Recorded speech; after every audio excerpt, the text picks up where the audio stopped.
turned off the comments.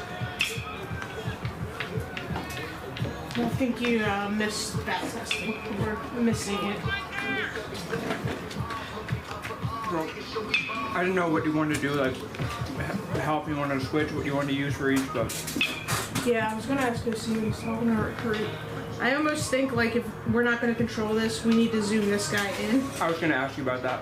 and just have this be the stationary, and then once they I'll tell you hit, what. we go to the zoom. I'm going to go over there, I'm going to give you a call, Okay. and then you can talk me through like what adjustments you want to make to it. Okay. Well, if While I you do want, it. like FaceTime me or whatever, and then you can see too. I'm just trying to do best by you, boss. This is so Oh, good. by the way, all home games that aren't Saturday, we get Chick-fil-A here. So you can buy Chick-fil-A if you want. Like Chick-fil-A comes out and sells every home game for every sport that's not a Sunday. I'm so fucking broke. I can't afford it. I mean, that's fair.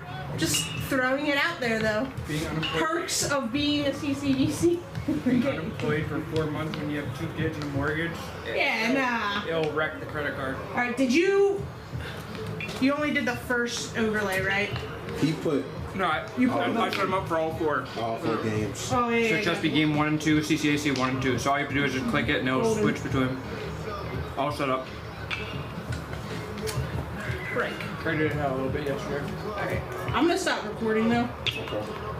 because we are way too early to be doing all that and me uploading that shit. It's like 45 minutes of my life that I'm gonna have to watch and cut for no reason.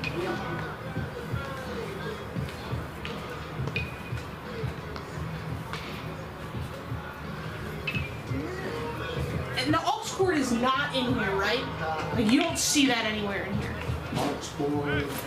Like I know where it is, where it went, where it came from. Like it should have been in here from the last game, except it's not.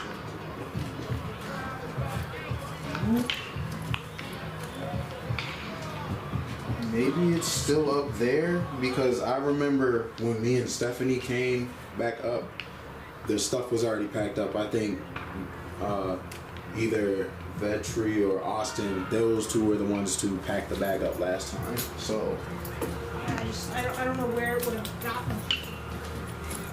You're going to the building, you said? I can go look up there, yeah. I guess go peek and take this up there. We don't need this. Alright. Just put that back on the shelf. We need it.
thinking about coming out now. Alright, hold on.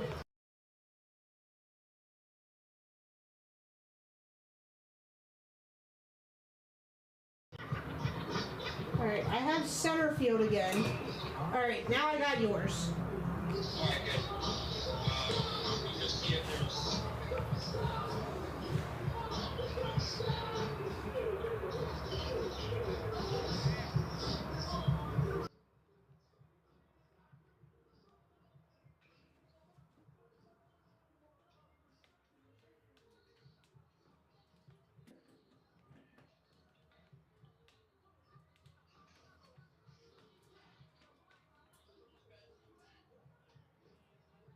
Alright, I have some kind of like menu up over top of whatever you're doing right now. Okay.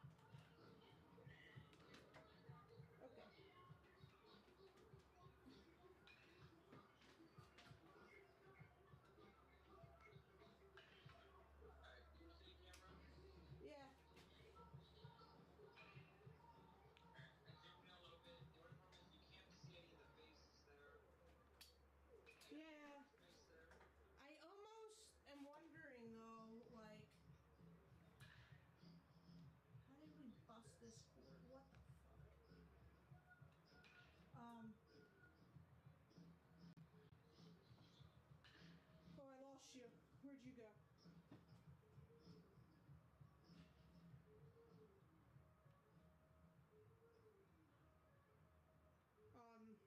My statement was going to be, I almost wonder if, like,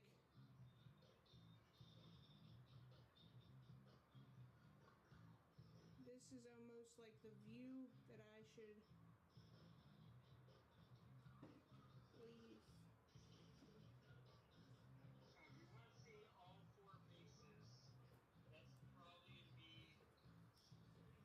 be the most I can zoom in.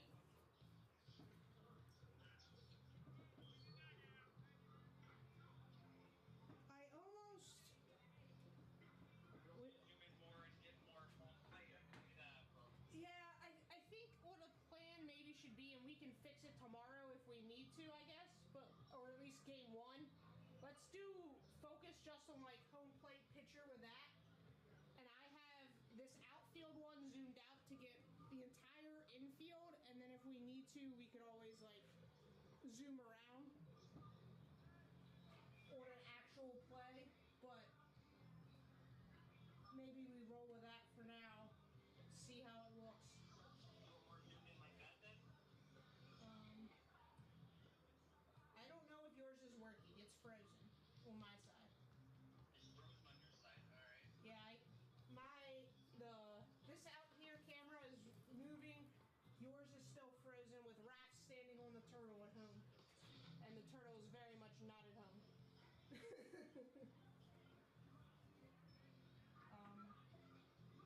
What happens if I just unplug this HDMI and plug it back in? You try that.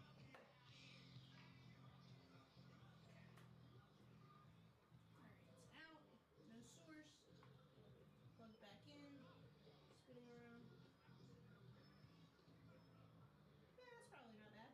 And we can still see Pix the second. We won't see Pix the first, but... Yeah. Alright, you want me to keep it there? Yeah, I think we roll with that. Yeah. I And can then... adjust later if you want something different, but... Yeah, we'll show OC between games just to see, but... I want to give them at least something, because I know they like the zoomed-in version for pitching whatever program they use, so... Having that is nice. You got it. So... It'll be interesting to see how it records.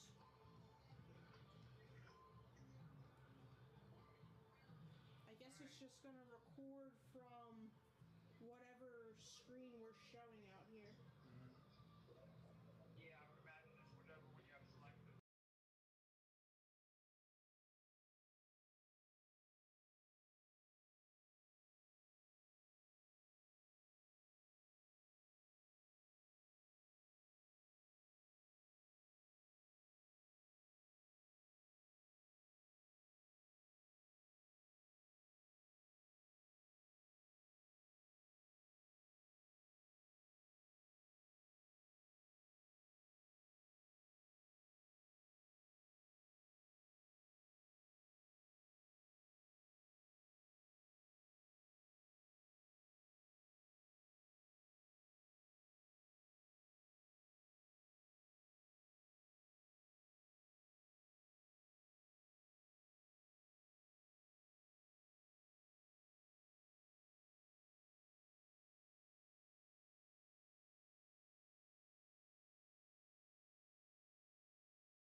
Test, test, 1, 2, test, test.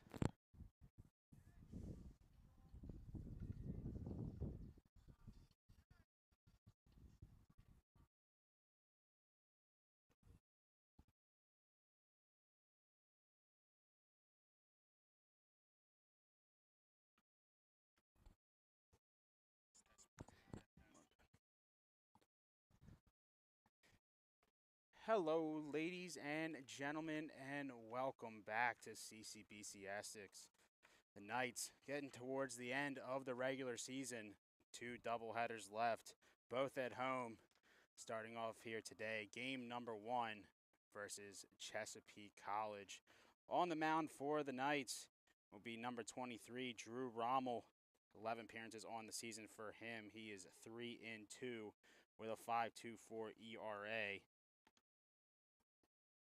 Looking to get the job done here today for the Knights.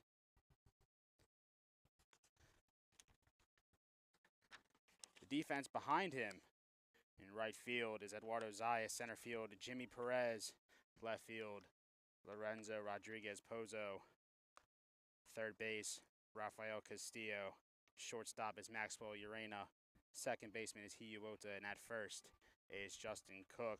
William Hartman will be behind the plate doing the catching for the Knights, as Chesapeake's lineup is as follows: Smithhart, Elliott, Hubert, Bennett, Rosanova, Clay, Tolley, Wallace, and Bott.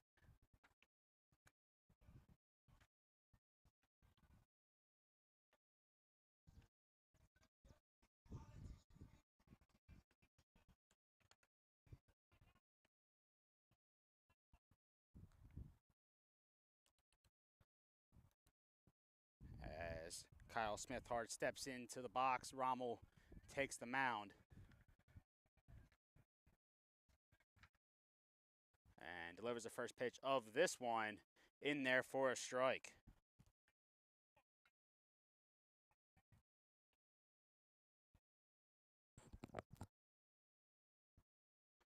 And the next one's going to come a little too inside and hit him.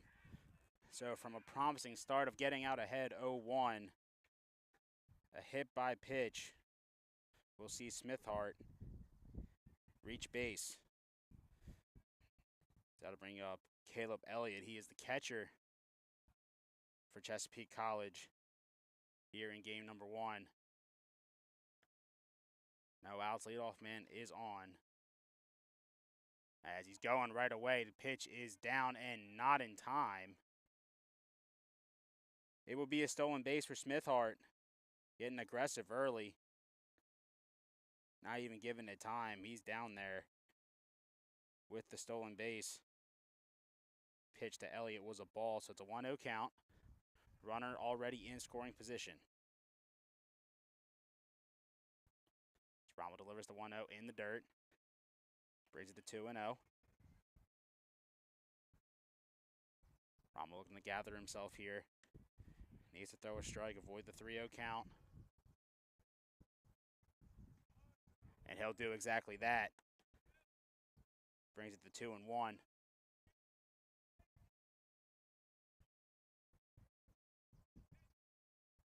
Here comes the 2-1. Runner's going again. That one's going to be sent into center field. Perez is running onto it, and he will make the catch. Runner will return back to second base.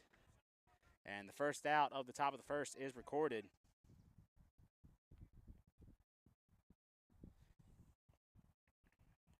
Well-struck ball from Elliott. Perez read it perfectly out of the air. Was able to catch up to it and make the play. Holds the runner at second. That'll bring up the left fielder, Chase Hubrin. Still a runner in scoring position here for Chesapeake. As that one's going to miss low for a ball.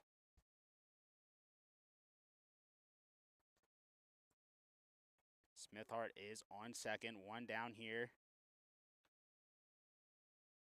Rommel gets that one in there for a strike. Brings it to 1-1.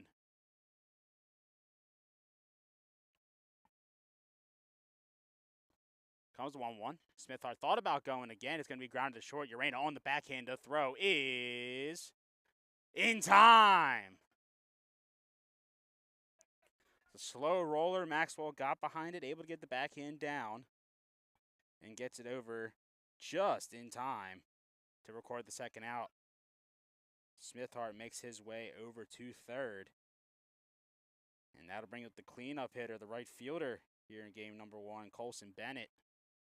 2 outs here looking for the 2-out magic. As he's first pitch swinging, that one's going to be sent up into the air.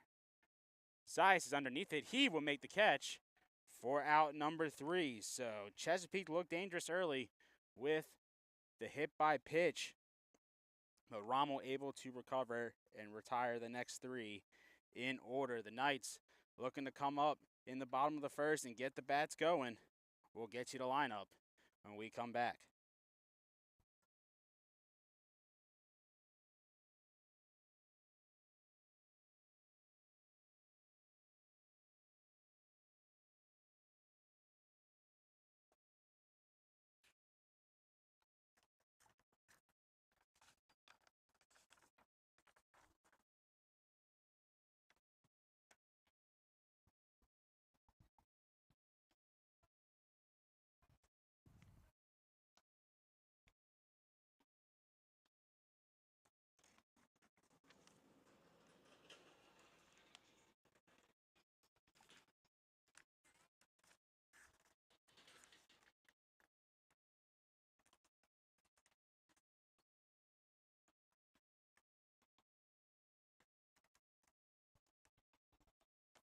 Knights lineup is as followed here to start in the bottom of the first. Maxwell Urena will be leading off.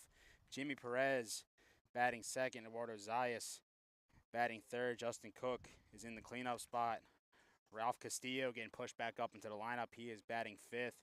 Casey Parsons, the designated hitter, batting sixth. Rodriguez Pozo in the 7-hole. William Hartman batting eighth. And Hiyu Ota rounds out the lineup, batting ninth. On the mound for the Skipjacks is number 21, Ethan Lodish.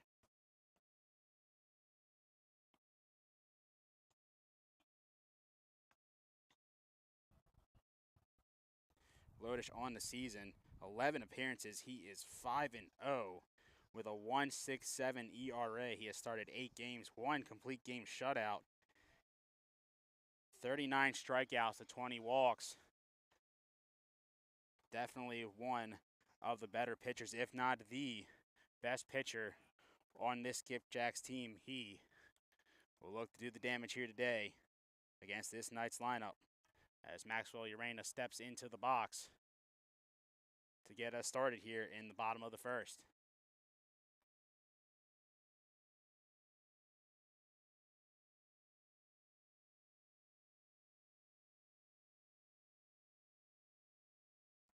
Lodish delivers his first pitch of the day. It's going to miss inside for ball number 1.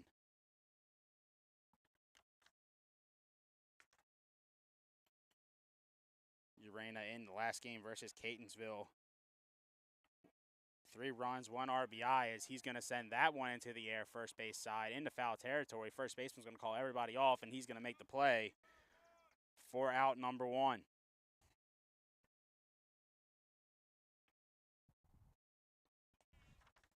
Saying before Urena flew out, 3 runs, 1 RBI in his last game on the season. He's batting .375 at 23 RBIs, and now brings up Jimmy Perez on the season, batting .364, 5 home runs, 33 RBIs.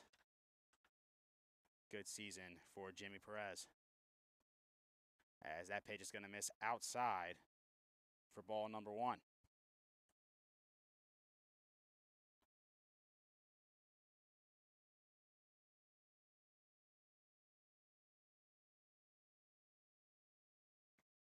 And that one's going to get in there for a strike. Brings it to 1-1.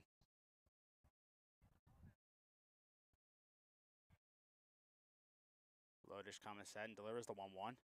That one's going to bounce in the dirt and get away from the catcher. Nobody on, though. We'll bring it to 2-1. Good eye from Perez there. Now ahead in the count, 2-1.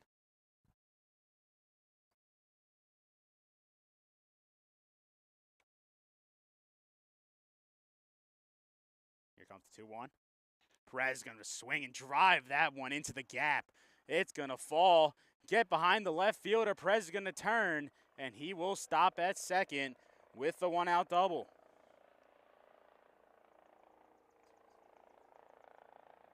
Good piece of hitting there from Jimmy Perez. Saw the pitch, he liked it, and drove it right into the left center gap. He is aboard with a one-out double, looking to keep it going as Eduardo Zayas steps into the box for the Knights. RBI opportunity for him here early in the bottom of the first.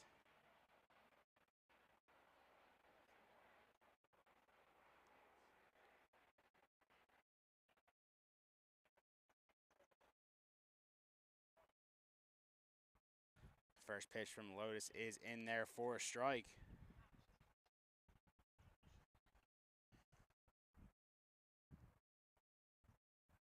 Perez on second here with one down. Zayas with the big opportunity to give his team the lead. Here comes the 0-1. Just missing. Brings it to 1-1.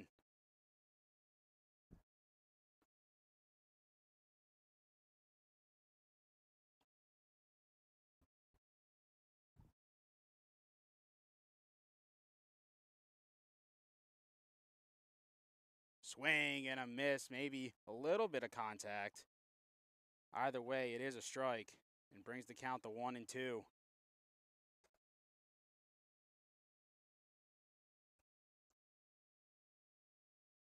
Perez on second with one down here. Zayas going to have to battle, going to have to fight back into this one if he wants to bring his buddy home. Getting a little bit of contact on that one. He's going to stay alive.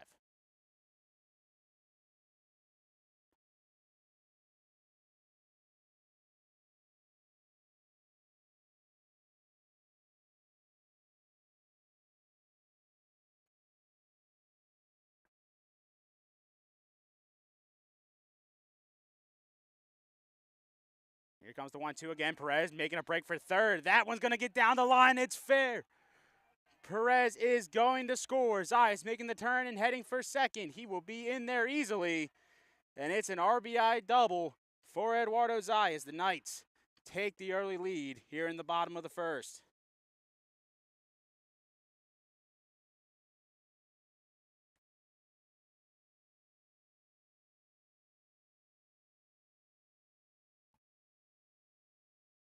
Good piece of hitting from Zayas. Down in the count, 1-2, fouling off pitches. Got one he liked, drove it down the left field line. And brought home Jimmy Perez for the first run of the ball game. As that'll bring up first baseman Justin Cook. Looking to keep the train going here. And that one's going to be grounded back to Lotus. It's going to hit off of him. Cook looking to beat it out, and he will. We'll take them any way we can. Shot right up the middle. Lotus tried to recover and make a play. Bounces off of him, headed towards third base. And when that happens, unless you're very quick at getting to the ball and making the throw, runner's usually going to be safe every time. And Cook reaches on here. Runner's now on the corners for the Knights. So that'll bring up Rafael Castillo. Power's really been showing for him recently. Couple homers that we've seen here, couple at Montgomery.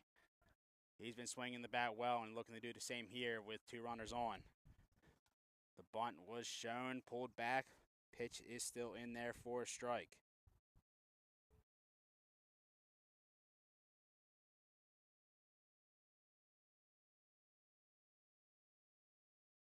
Quick throw over to first, not in time.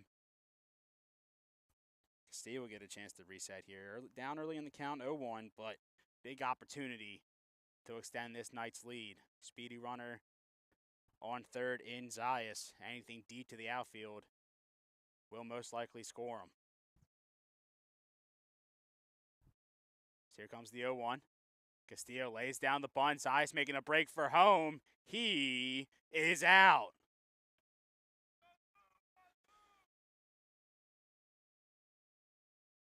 Tried to get down the bunt.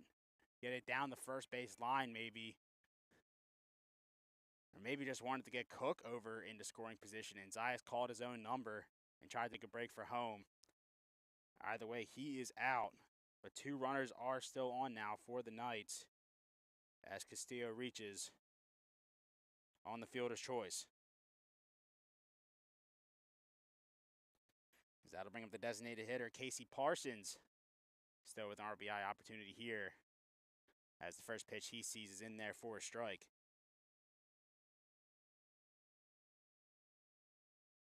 Cook on second, Castillo on first. 2 down here now in the bottom of the first. Knights with the early 1-0 lead. Another all-speed pitch gets in there for a strike. Parsons down in the hole, 0-2.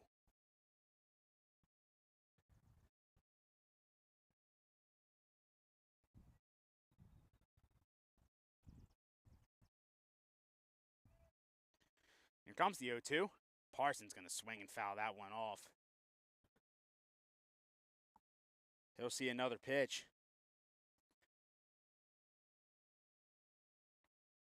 Bodish now up to 14 total pitches here in the first inning. Looking to get out of this one, only giving up 1 run. Here comes the 0-2 again. That one's going to miss and bring it to 1-2. Good eye from Parsons.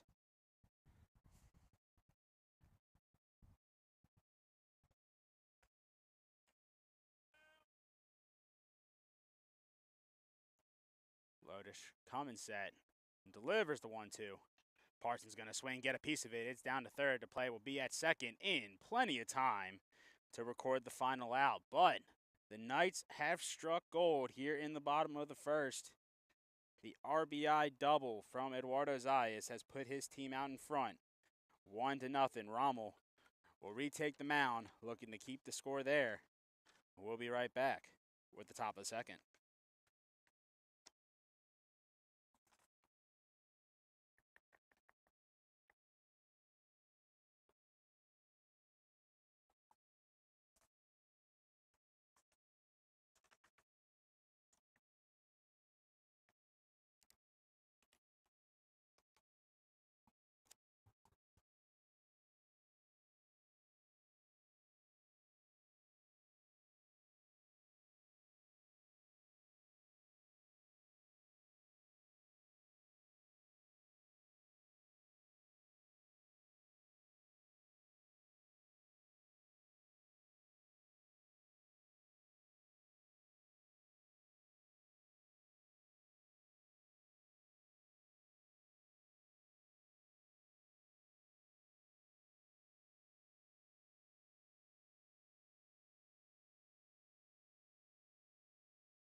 And we are back with the top of the second.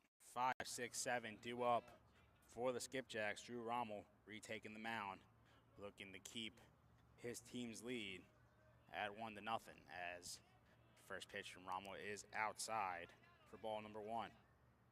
Marcelo Rosanova stepping in, the second baseman for the Skipjacks here in game number 1, as he'll take that one for a strike right at the knees. Brings it to 1-1.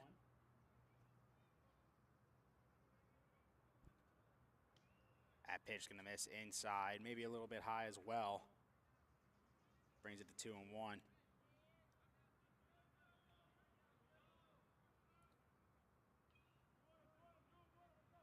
Rosanova going to foul that one off. Brings it to 2-2. Rommel looking for put away stuff to record out number 1. Rosanova looking to get on by any means necessary to lead off top of the second. As here comes the 2-2. Gonna miss outside for ball 3. Count is full.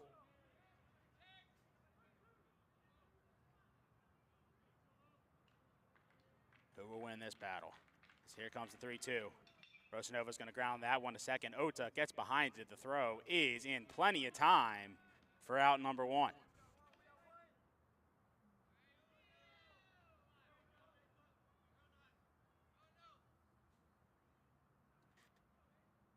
So that brings up Skipjacks. Third baseman, number 99, William Clay, getting his first opportunity to swing the stick here in game number 1. As he's going to swing on the first pitch, Perez back and on it to record the out. Out number 2.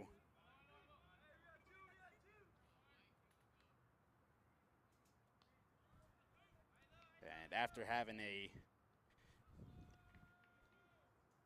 5-pitch at bat, excuse me, a 6-pitch at bat actually to Rosanova, that's something that Rama will like. 1 pitch to record the second out.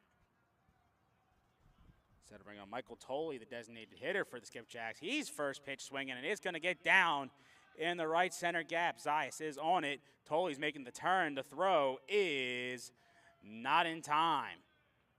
So a 2-out first pitch swinging double for Michael Tolley is keeping the inning alive for the Skipjacks.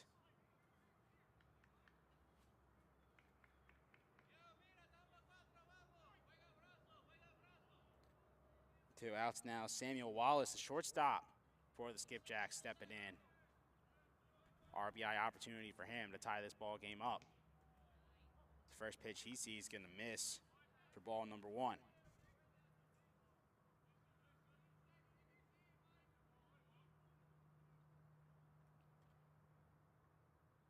Here comes the 1-0. That one's going to miss inside and bring it to 2-0.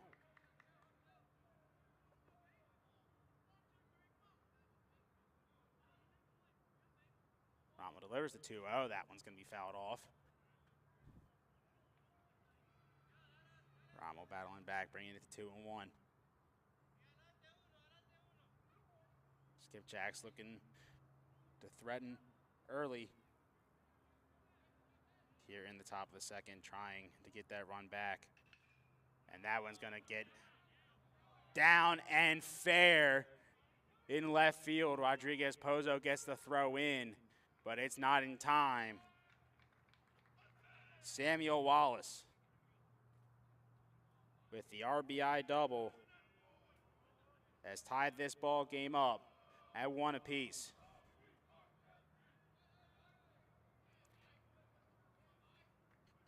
Just how the Knights did it in the bottom of the first, a double and then a double. Zayas had the double to bring home Perez. This time it's the double from Tolley, and then Wallace brought him home. Brings us to the bottom of the order, and Cam Bott, the center fielder, before the Skipjack steps in, looking to give his team their first lead of the ball game. But Ramo ahead in the count, 0-1. Bott's going to ground this one to short. Urena gets behind it. The throw is in time. Looked like it was going to be a close play. It was. Urena had to get it out quick and got it over to Cook just in the nick of time to record the final out. But the Skipjacks have struck back and have tied this ball game up at 1 apiece. Let's see if the Knights can keep swinging the stick and retake the lead in the bottom of the second. We'll be right back.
And we are back bottom 2.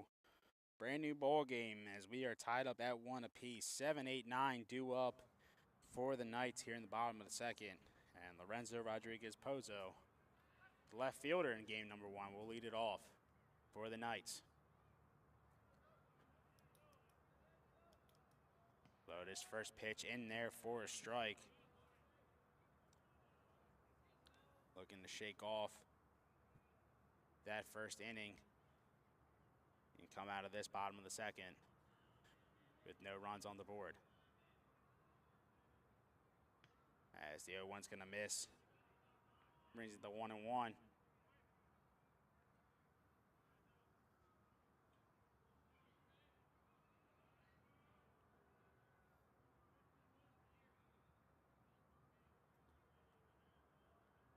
Lotus coming set and delivering the 1-1. Rodriguez Pozo just getting out in front of it, and he'll foul it off. Bring it to 1-2. Lotus looking for the put-away pitch.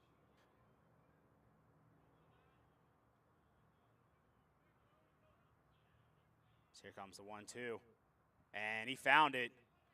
Just dropped, swing and a miss from Rodriguez Pozo. The catcher will pick it up and complete the strikeout for out number 1.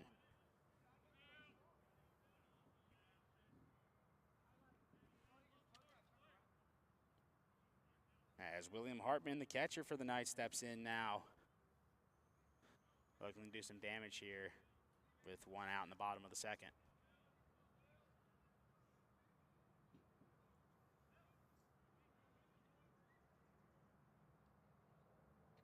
First pitch swinging, he'll foul that one off.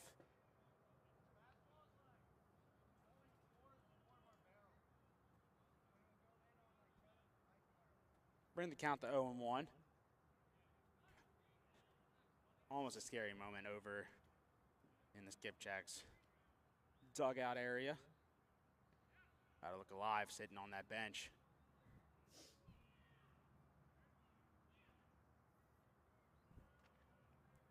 As the count now is even at 1-1.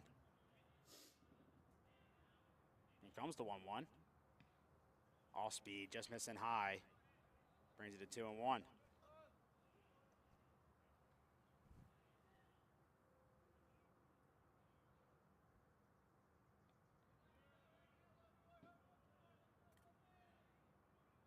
Lotus coming set and delivers the 2-1. That one's going to miss low and outside for ball 3. Hitters count for Hartman. See if he has the green light to swing here. If he likes it. So here comes the 3-1. Hartman's going to ground that one to short. A little bit of a chop. It's going to hit off the glove, and there will be no throw. Hartman will reach from what I would assume will be scored an error on the shortstop. Wait for the official scoring on that one.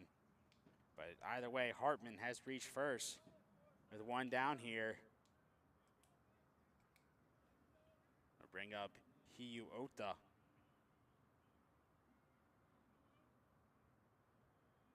As it is officially scored an error on the shortstop for the Skipjacks. Wallace had the RBI double and now responsible for the runner on first as the first pitch Ota sees is going to be high and inside for ball 1.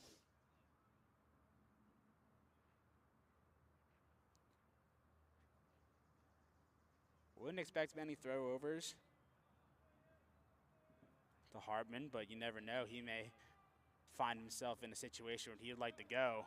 It won't be on this one as the second baseman gets underneath that fly ball for out number 2. Rosanova recording the out. Brings us back to the top of the order for the Knights, and Maxwell Urena flew out to the first baseman in foul territory. His first time up. 2 outs here. It's an opportunity to keep the inning alive for the Knights. It's a little meeting of the minds on the mound between Lodish and Elliott, talking over a little strategy. especially to one of the night's better hitters. Urena coming into this one. Before we started action today, had a 375 batting average. One of the main reasons why he's at the top of the order for the Knights. The 2 down here, Hartman over on first. Looking to keep this inning going. Lodish looking to get out of this one, keeping the 0 on the board, at least in terms of this inning, as the first pitch is going to be inside for ball number 1. Urena just getting out of the way.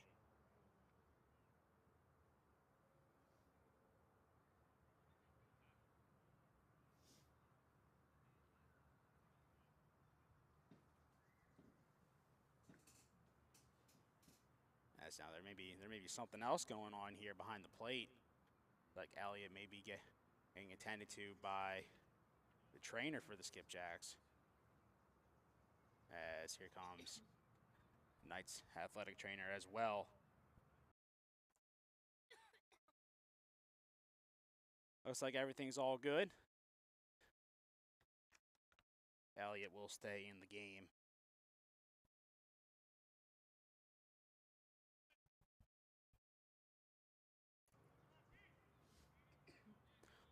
One out count to Urena now, 2 down here. Hartman over on first.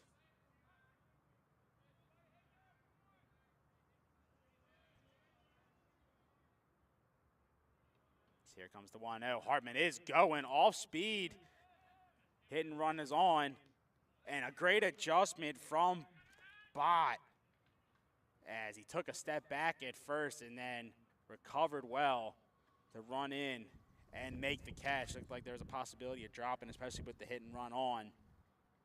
Hartman was gunning it for second, but it will be for nothing, as the final out is recorded. Lodish able to put a 0 up in the bottom of the second and keep the game exactly where it's at. 1 apiece. Rommel will look to do the same in the top of the third. We'll be right back.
And we are back, top 3, still tied at 1 apiece. Drew Rommel retaking the mound, looking to put a 0 on the board in the inning, just like Lodish did.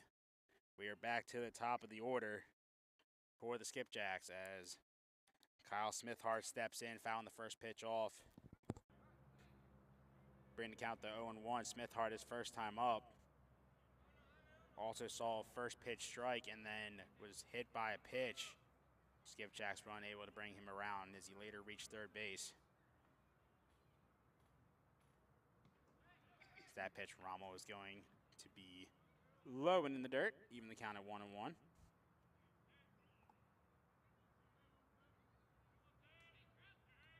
Comes the 1-1. Just catching the bottom corner. Gonna bring it to 1-2. Rommel looking for the put away pitch here. So here comes the 1-2. That one's going to be grounded to short. Urena behind it. The throw is in time for out number 1.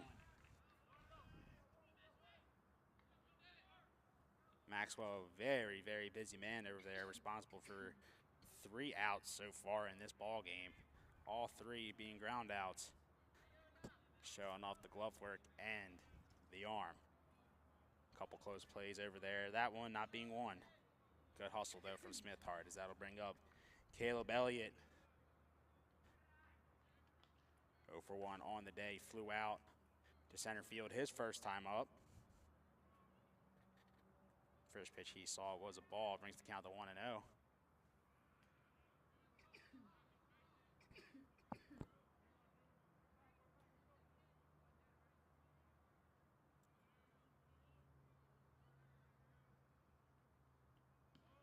Rommel gets that one in there for a strike to bring it to 2-1.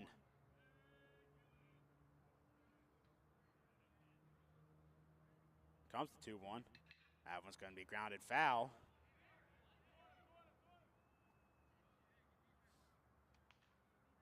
Bring it to 2-2. Heard some voices from the Skipjack dugout calling it fair. Umpire says otherwise. Counts now even at 2-2. So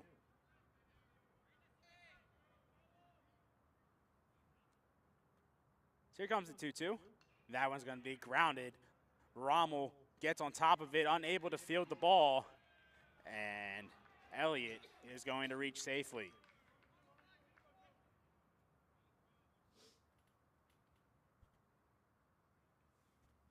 So with 1 out here in the top of the third, Skipjacks able to get a man on board.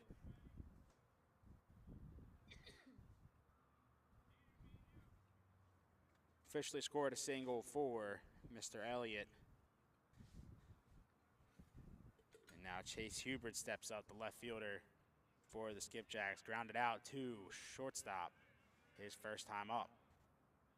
Looking for something different here as the first pitch he sees is in there for a strike.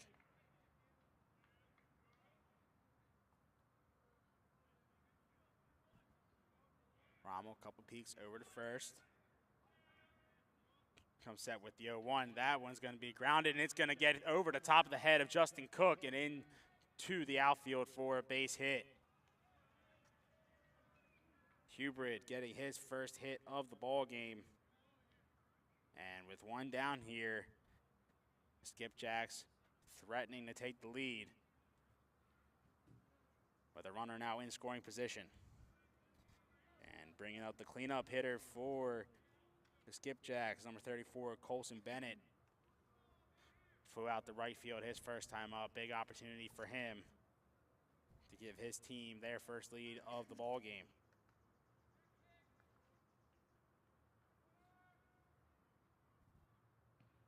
First pitch to him is in there for a strike.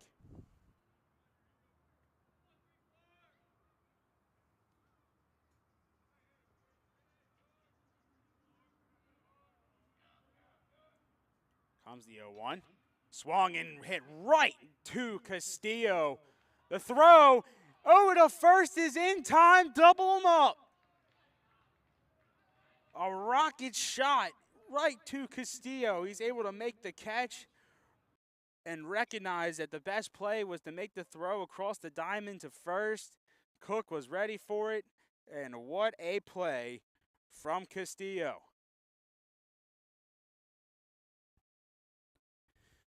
And just like that, the Knights get out of the jam. Skipjacks are going to strain 2.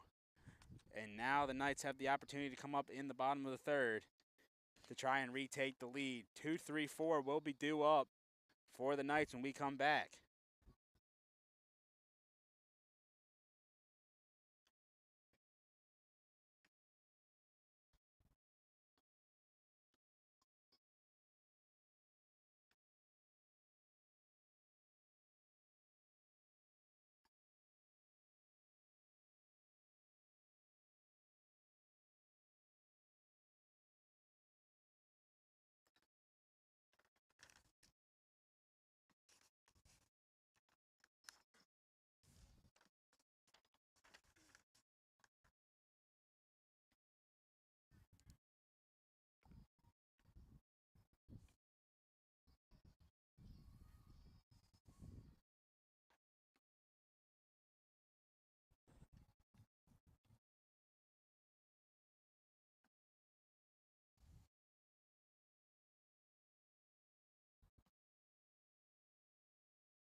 are back. Bottom three, tie ball game still here at CCBC Essex. Knights looking to retake their lead as 2-3-4 is due up for the Knights. Perez, Zayas, and Cook. It was the combination of Perez and Zayas that gave the Knights their first run of the ball game. As for Perez, we'll see that one go down low for ball number one.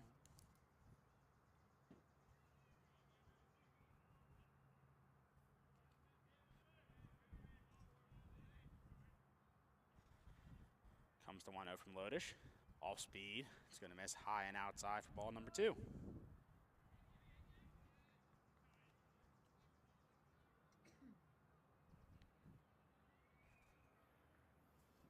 Lodish taking a second to reset.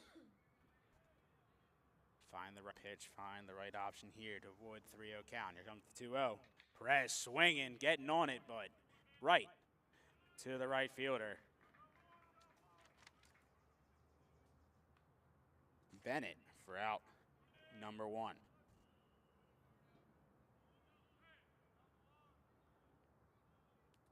So that'll bring up Eduardo Zayas.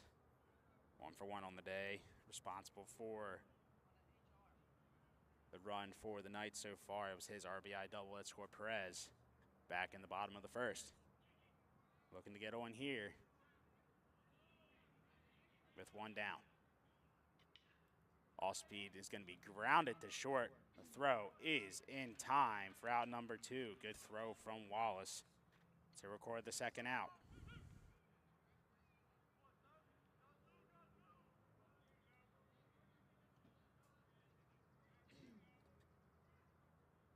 Two down now. That'll bring up Justin Cook, 1-for-1 on the day.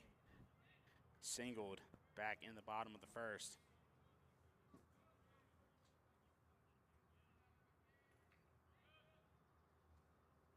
As Lodish's first pitch is going to miss inside for ball number one.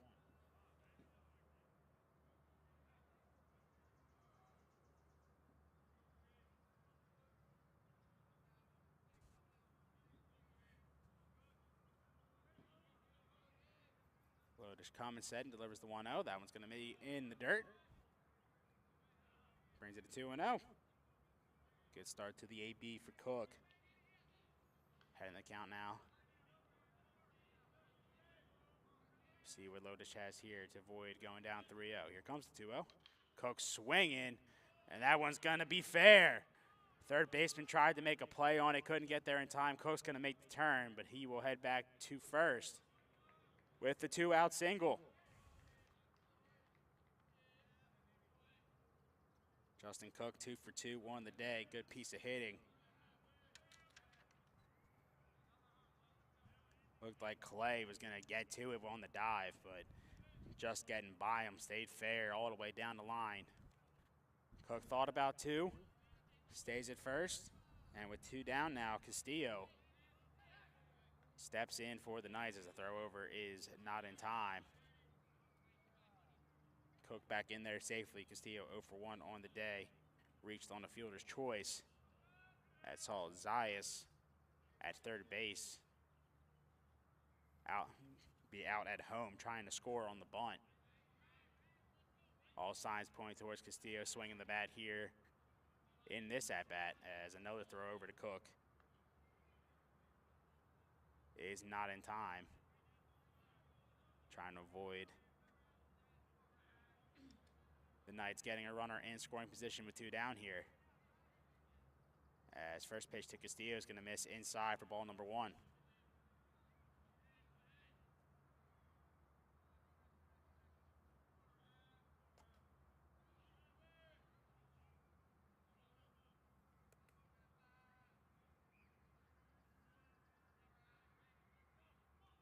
Another throw over, not in time. Man, they're really trying to keep Cook close. They do not want him to go anywhere near second base. 3 throw-overs and only one pitch to Castillo so far.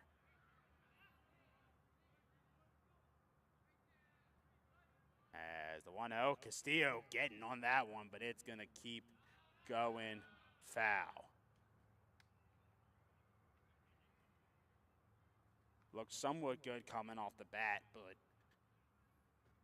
just a little too early, kept hooking.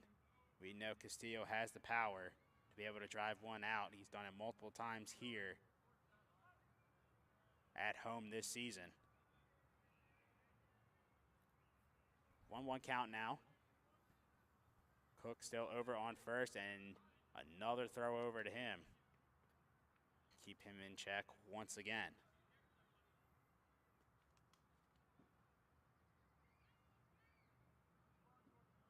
1-1 count, 2 down here for the Knights, looking for some 2-out magic from Castillo. All speed's going to just catch the outside part of the plate. Brings it to 1-2. Not only needing 2-out magic, now needing 2-strike magic here from Castillo.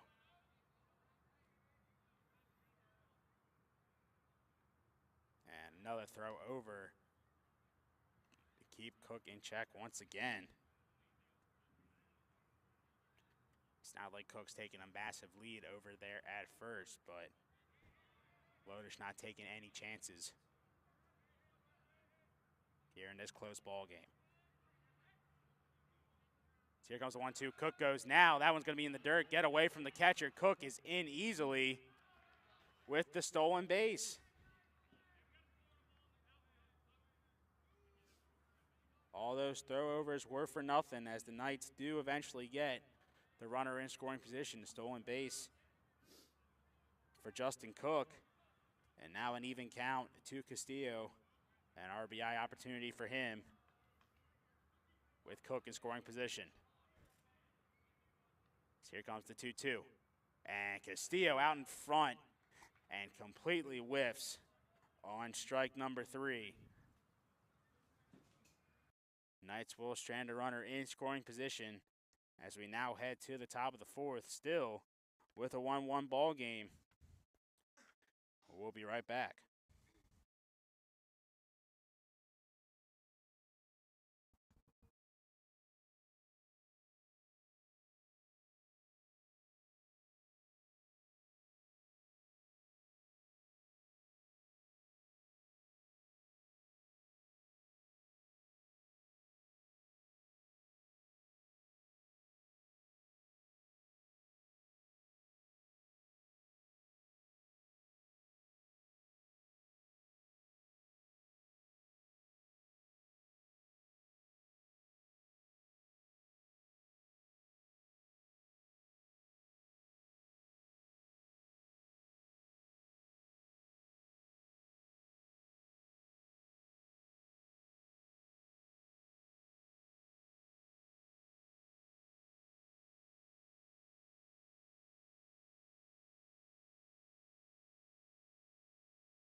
And we are back, top 4. Still tied up at 1 apiece. Drew Rommel retaking the mound.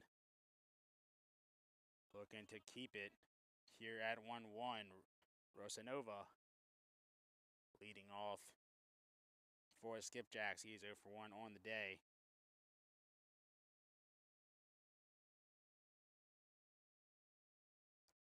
As it is 5, 6, 7 due up for the Skipjacks. So here comes the 0-1. Gonna miss low and outside, even it at 1 apiece.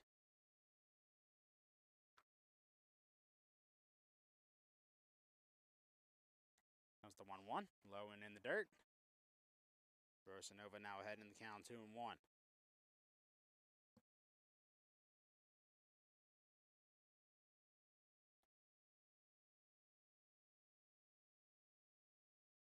Comes the 2-1. That one's going to be ripped and foul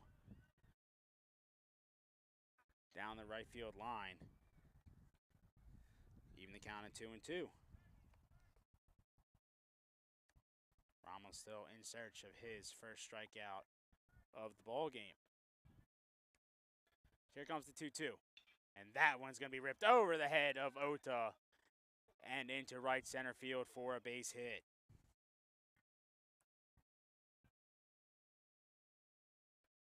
Good piece of hitting from Rosanova there. 2 strikes. Like the pitch he saw. Good contact from him. Drive that one to the outfield and get the leadoff man on for the Skipjacks. As William Clay steps in, the third baseman. Throw over to first, not in time, keeping Rosanova in check. William Clay again stepping into the box. 0 for 1 on the day. Flew out the center field. His first time up. Runner is going. Hit and run is on. That ball's going back, back, back, back, and off the wall. Rodriguez Pozo takes a hit off the wall. Perez is going to get it in. And Rosanova in safely at third. Clay safely at second. It's a double. And now the Skipjacks threatening to take their first lead of the ball game.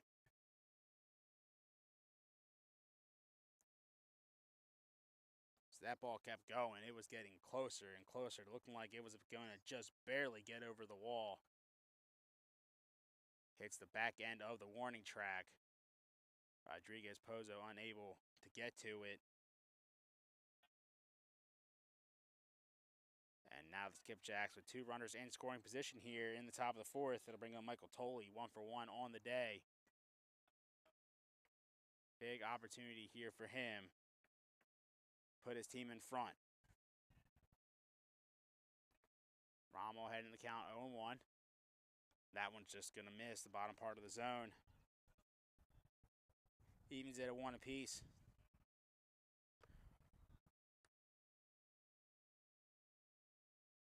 Good off-speed pitch, gets in there for a strike, brings it to 1-2.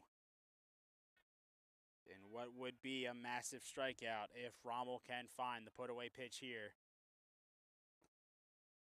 Here comes the 1-2. And that one's going to be chopped up the middle for a base hit. It will score 1. Clay coming around, it will score 2. And Tolley takes second on the throw-in. It's a 2 RBI single for Michael Tolley. And the Skipjacks have their first lead of the ball game.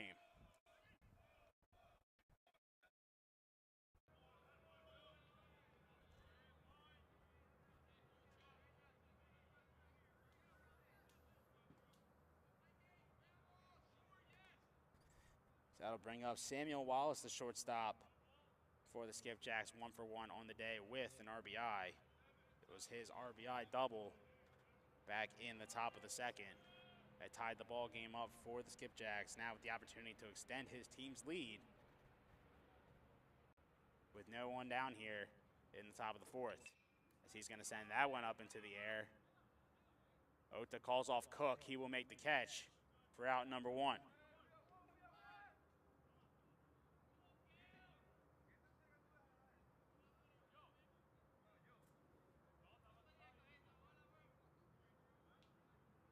That'll bring up the center fielder for the Skipjacks, Cam Bott, 0 for 1 on the day. Grounded out the shortstop his first time up. So Rommel's first pitch to him is in there for a strike.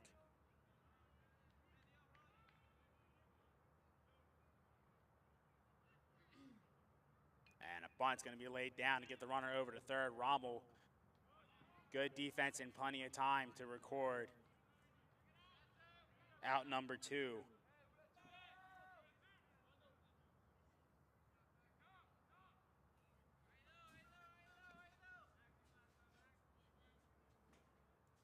So Tolley heads to third on the sac bunt. 2 down now. They're going to trust the top of the order to bring home their man as Kyle Smithhart steps in. 0 for 1 on the day. Reached on a hit by pitch his first time up and then grounded out the shortstop. Looking to extend his team's lead here with 2 down. And he's certainly going to do that, as that one's going to get into the gap. Perez on it, he will get it in. And it's a 2-out RBI double for Kyle Smithhart.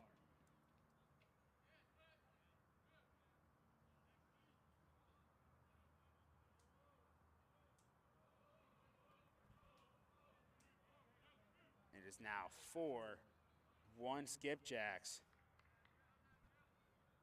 as the 2-out magic comes to life here in the top of the 4th. That'll bring it to Caleb Elliott, 1 for 2 on the day. First pitch is going to miss outside for ball number 1.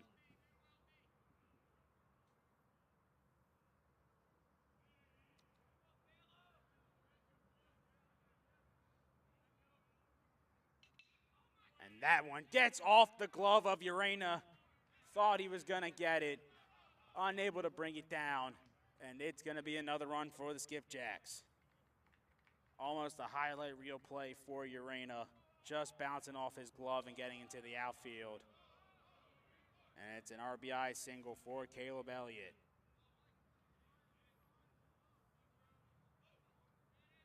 Skipjacks now lead 5-1.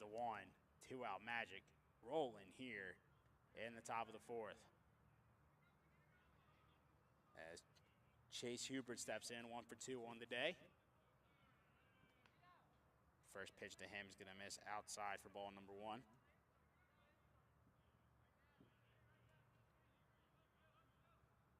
Comes the 1-0. And Hubert fights that one off, and it's going to drop fair. And now there are runners on the corners for the Skipjacks.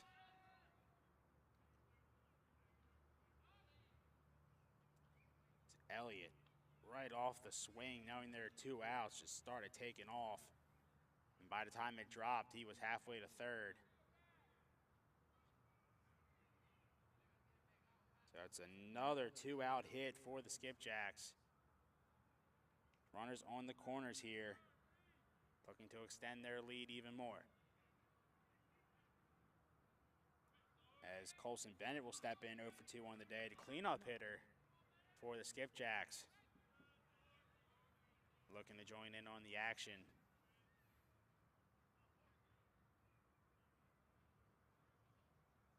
Rommel looking to get out of this one without any more damage done. As that pitch is going to get in there for a strike.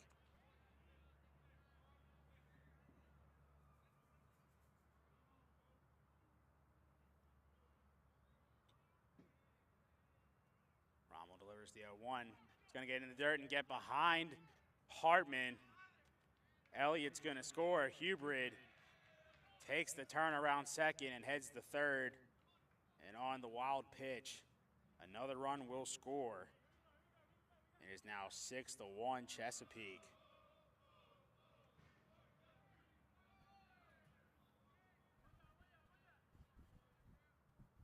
And Bennett still has the RBI opportunity.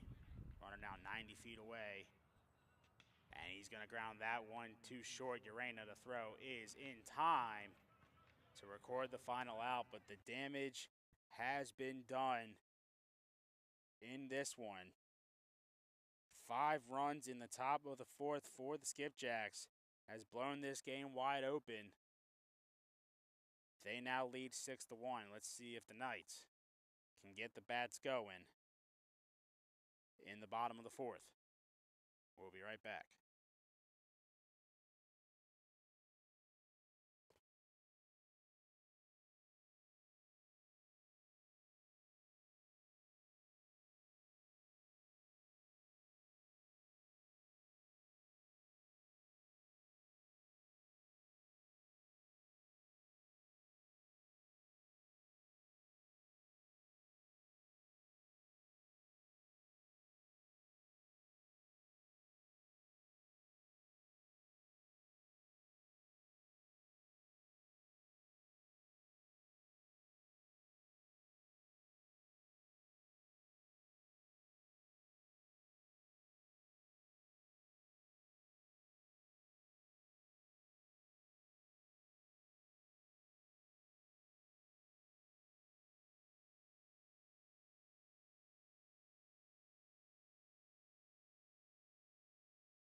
we are back, bottom 4.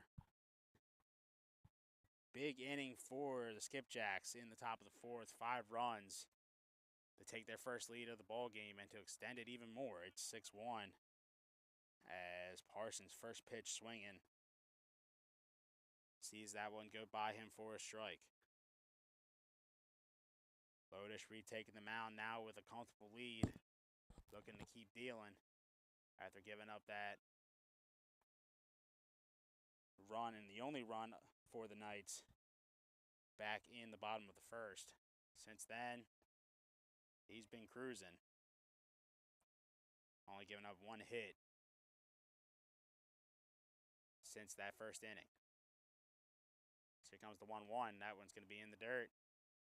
Brings it to 2-1.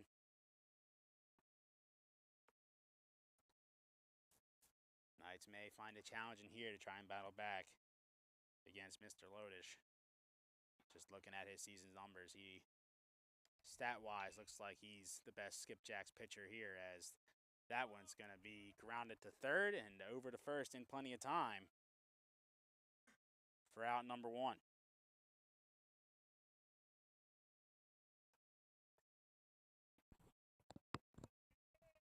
So that'll bring up Lorenzo Rodriguez Pozo. 0 for 1 on the day, struck out his first time up. But good to see he's still in the ball game after taking that nasty crash into the outfield wall.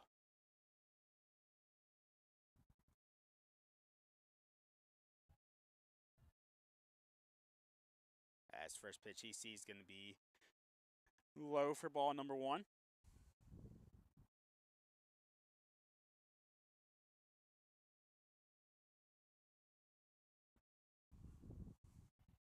Comes the 1-0. Rodriguez Pozo's going to send that one into the air, and it's going to fall. Fair ball. It's going to get behind the left fielder, but Rodriguez Pozo will stop at second base with the 1-out double.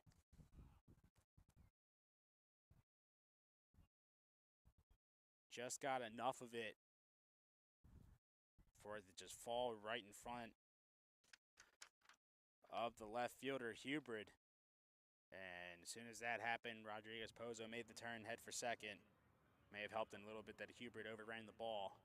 But he is in scoring position with 1 down here for William Hartman. 0 for 1 on the day. He reached on an error back in the bottom of the 2nd. As first pitch he sees going to miss for ball number 1.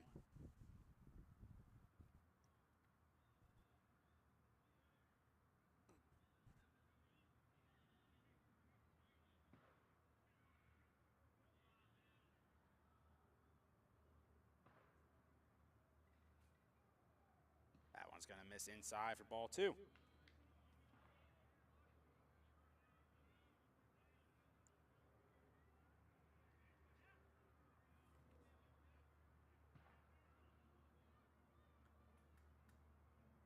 Two-0 count, runner in scoring position for the Knights. They look to chip away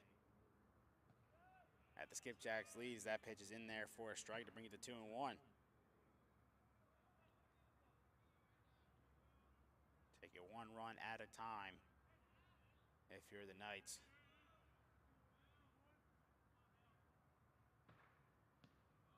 That one's going to miss for ball 3. Now, another hitter's count for Hartman. He had it last time and still reached base despite the error. See if he's got the green light here.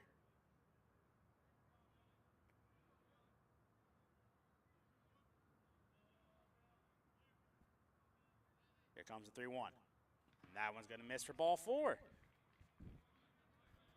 Good eye, good discipline from Hartman in that at-bat. He will reach base for the 2nd time today.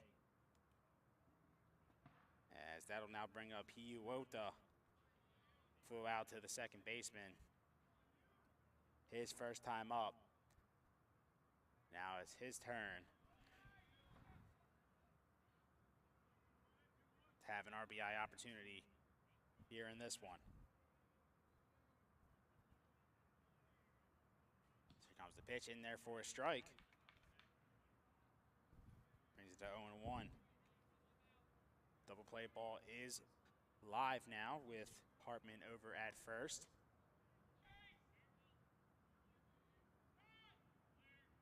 As here comes the 0-1.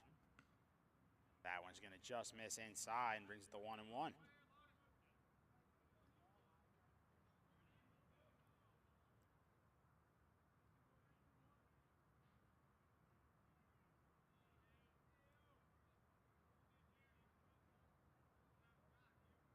Comes the 1-1.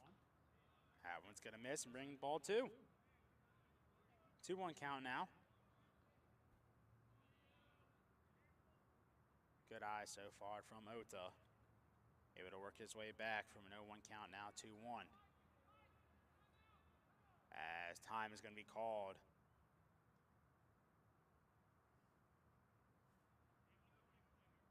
On the Skipjack side, it's like a little meeting of the minds. There's no warm-up action or anything like that. Just want to talk over the situation. Knowing they have a good lead right now. Lotus now up to 55 pitches.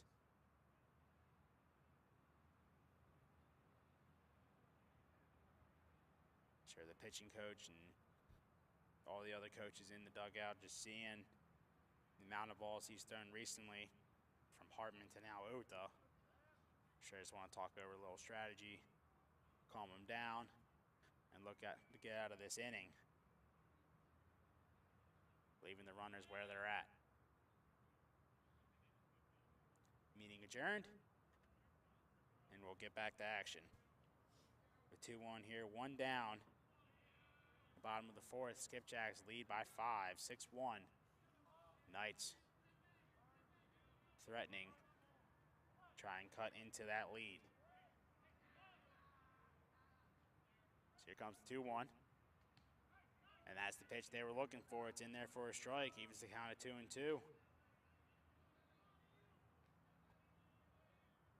See if Lotus has to put away stuff. So here comes the 2-2. That one's going to be driven into center field. Bott able to get back on it. He will make the catch. Rodriguez Pozo fakes the tag. And there are 2 down here in the bottom of the 4th. Brings us back to the top of the order, and Maxwell Urena. 2 flyouts so far for him. Fly out to the first baseman and a fly out to center. Still searching for his first hit of the ball game.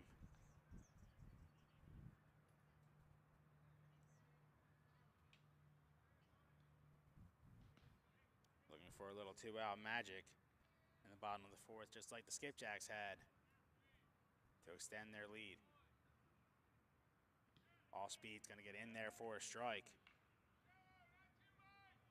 Say so far for the majority of this one, the curveball has been working for Lotus. Recorded a few ground outs with it, and just some good strikes coming from that curveball, as there's another one. That one's going to miss outside, bring it to 1-1. As there is a little bit of warm-up action now in bullpen for the Skipjacks. Same for the Knights. As that one's going to be high and inside for ball number 2.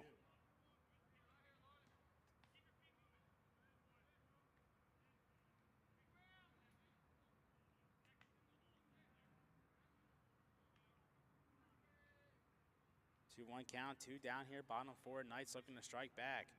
After the 5-run top of the 4th from Skipjacks, that pitch from Lotus is going to miss high for ball number 3. 3-run count to Urena. Let's see if he has the green light. If it's something he likes.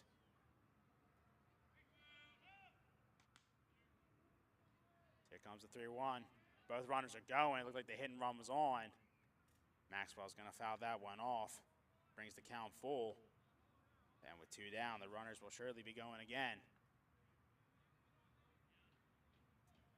Big spot here for the Knights if they want to try and cut back into this lead. Big spot for Lotus as well to try and get out of this inning. Keeping the score where it's at. Full count, 2 down. Runners will be going on this pitch.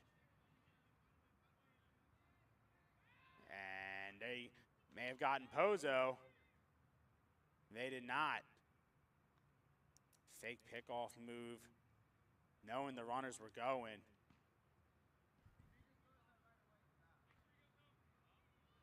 Little hesitation from Lodish. Deciding where he wanted to go with that throw, and maybe from the hesitation, unable to get Rodriguez Pozo at second. Runners will be going again. As here comes the 3-2, and that one's gonna miss high for ball 4. And this one just gets a little bit more interesting as the bases are now loaded. 2 walks in the inning for Lodish. Not what he would have wanted. But it's time to put that in the past if you're him and try and focus on Jimmy Perez. 1 for 2 on the day. A double back in the first. And a big spot here for him to try and cut into this Skipjacks lead, as the first pitch he sees is low for a ball.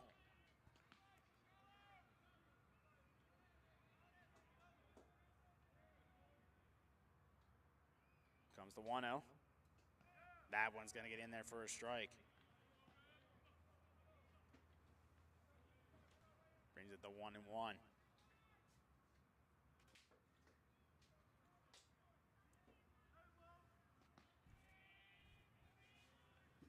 Comes the 1-1. Allspeed's going to get in there for a strike and bring it to 1-2. Perez going to have to battle now. Down to his final strike. Big spot here in the ball game for both teams. So here comes the 1-2. Perez, chopper. Lodish is going to get to it in time. Underhand toss to first to record the final out.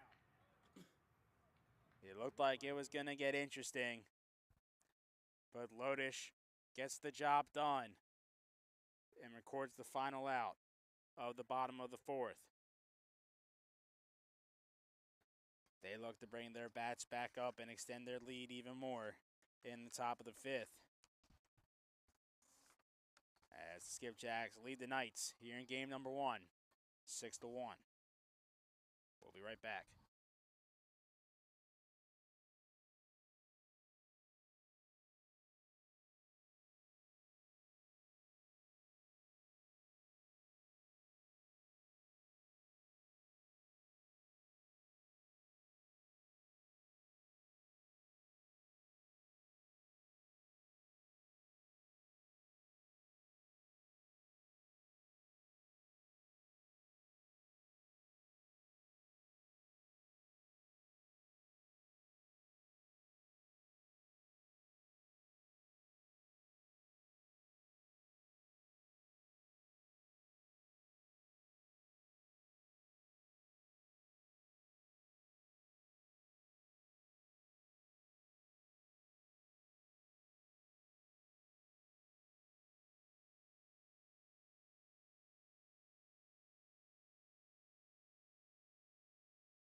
And we are back, top 5. Skipjacks still lead at 6-1.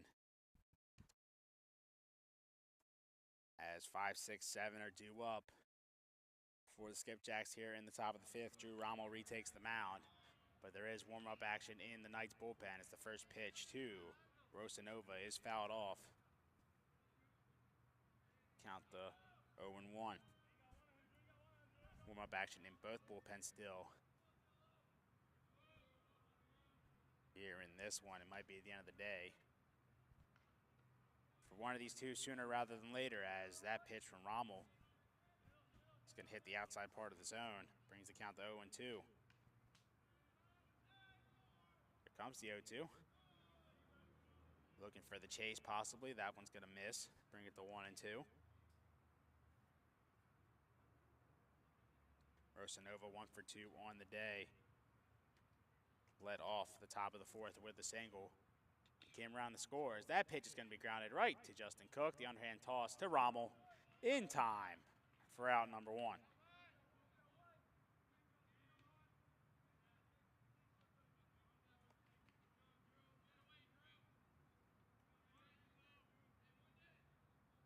That'll bring up William Clay, the third baseman for the Skipjacks, 1 for 2 on the day. Part of the hit parade that gave the Skipjacks the lead that they have right now with his double.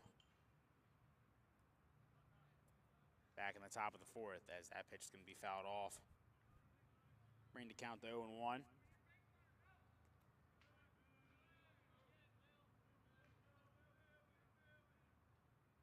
That one's going to be low and in the dirt. Even the count at 1-1.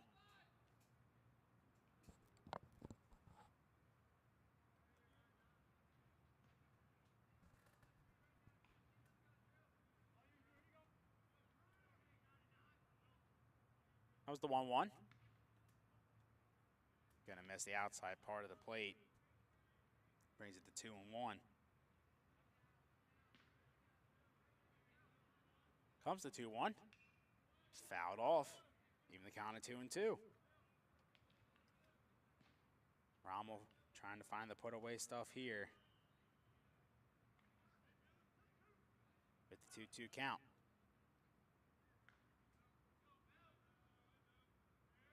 Comes the 2-2. And he found it. Swing and a miss. He got him. To record out number 2, the first strikeout of the game for Drew Rommel, and it's a big one.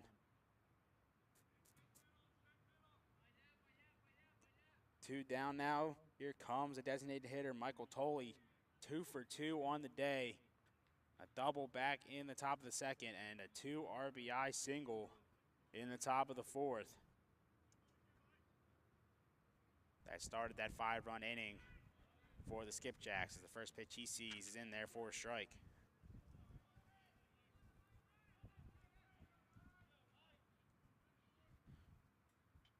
And that one's going to be grounded, and it's going to get through Ota and into right for a base hit. Have a day, Michael Tolley, 3 for 3 on the day. And a 2-out single will keep this one alive in the top of the fifth.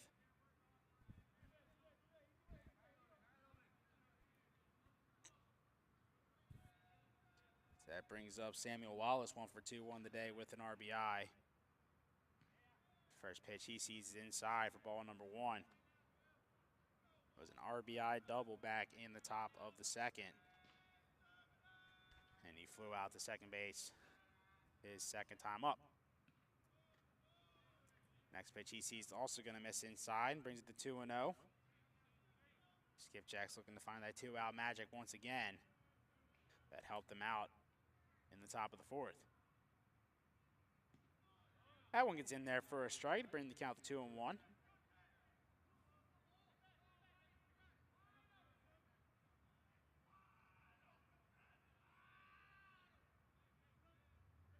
Comes the 2-1. Low in the dirt. Good stop there from Hartman. Bring it to 3-1.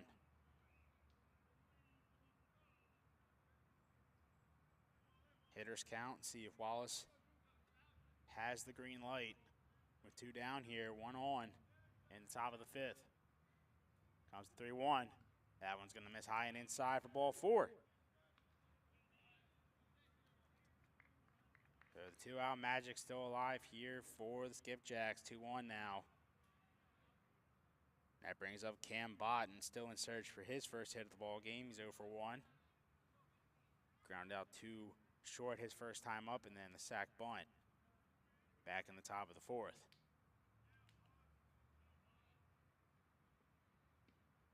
So that pitch is going to miss outside for ball number 1.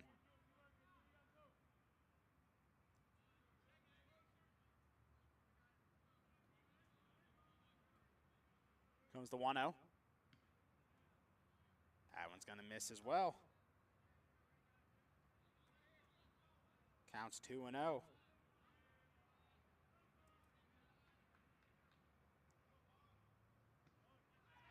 Able to get that one in there for a strike. Throw down to first. Keep the runner on his toes.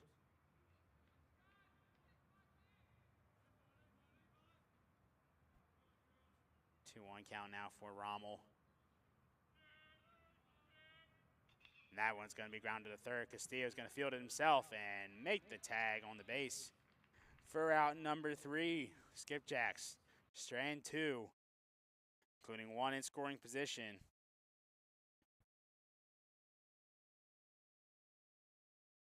And the Knights now look to get the bats going again. In the bottom of the 5th. Left, the bases loaded. Back in the bottom of the 4th. Let's see what they got for us here, as they look to cut into this Skipjacks lead of 6-1.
And we are back, bottom 5. Skipjacks still lead the Knights 6-1.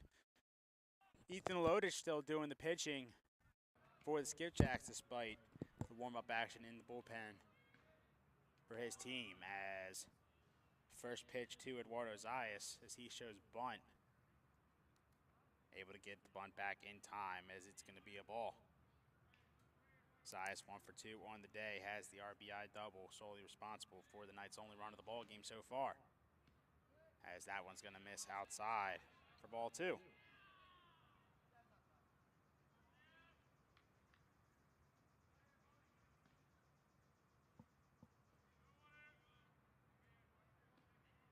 Comes the 2-0. That one's going to catch the corner. Brings it to 2-1.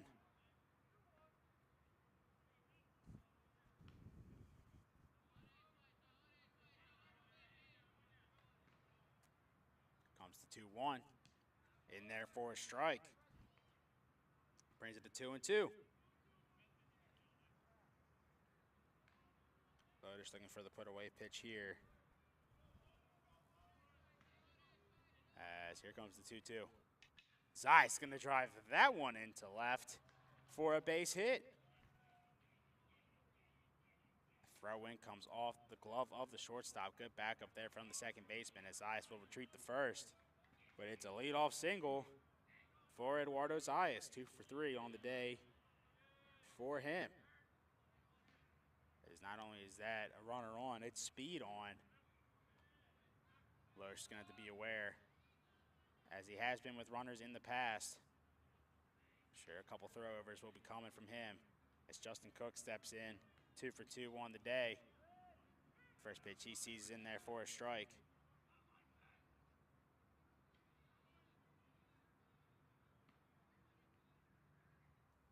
Zayas taking this lead over at first.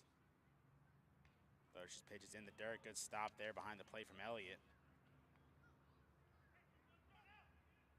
Evens the count at 1-1.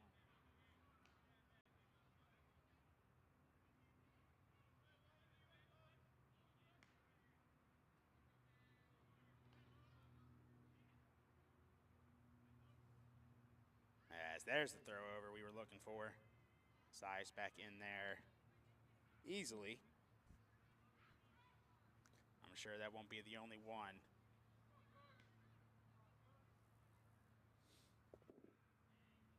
There's another look over there from Lodish.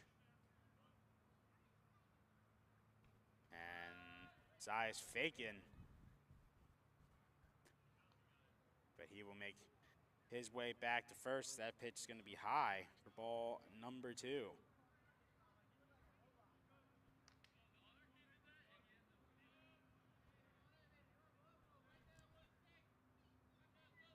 Lodish coming set and delivers the 2-1. That one's going to be fouled off. Evens the count at 2-2.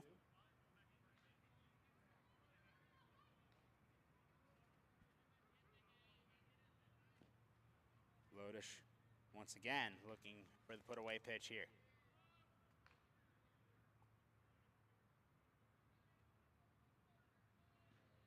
And there's a throw over again, not in time.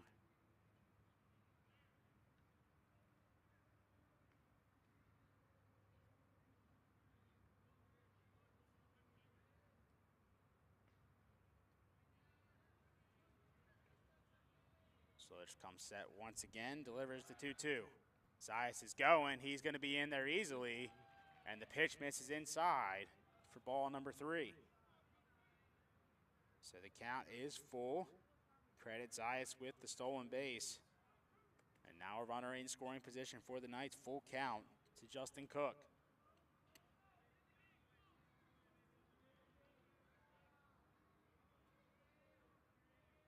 As here comes the 3-2. Cook's going to send that one up into the air. Right fielder's underneath it. He'll make the catch, and a good throw to hold Zayas at second. There's out number 1. Good bit of defense from Colson Bennett. Able to get in there and make the catch. Shows off the arm. Despite Zayas having the speed over at second, he did not test that arm.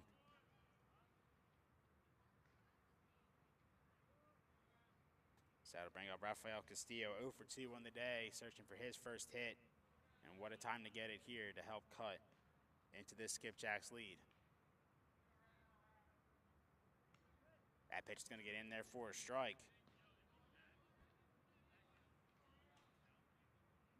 Lodish repeatedly showing the off-speed off all day. That's definitely be one of his go-to pitches. As Castillo swings through that one. Brings it to 0-2.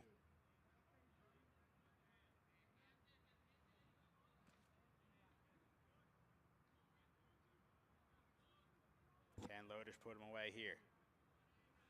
Here comes the 0-2. Castillo's going to ground that one to short. Wallace is behind it to throw over to first. Is in time off the scoop. And Zayas is caught between third and home as he made the turn. And he's out. Is he out? He's not. Looked like the umpire at first, from my viewpoint in center field, was recording the final out, but looks like he is safe. Zayas is going to score. Everybody else thought he was out, except for the umpire. He's in there. And the Knights do get the run that they were looking for. Maybe not in the way they thought they were going to get it, but it still counts. It's now 6-2.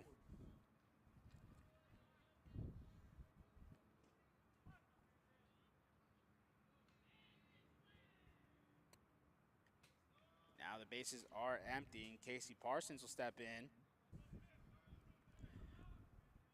0 for 2 on the day. Looking to keep the inning alive here for the Knights. Parsons going to send that one into the air. Right fielder's underneath it, and he will record the final out of the inning. But the Knights are able to get one back. Maybe, as I mentioned, not in the way they expected, but every run counts. Zayas scoring on the overcommitment from third, but despite getting into the pickle, able to find his way into home and back in the dugout with a run across the board. The lead is now 4. It is 6-2 Skipjacks. Looks like a new pitcher on the mound for the Knights. We'll get you that information once we get it. We'll be right back.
And we are back.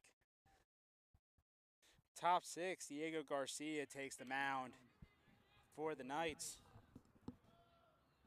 Looking to keep the Skipjacks lead at 4, as the Knights were able to salvage 1 run from the bottom of the 5th. It's his first pitch. It's going to miss for a ball 2. Kyle Smithhart back at the top of the order for the Skipjacks. 1 for 2 on the day with an RBI.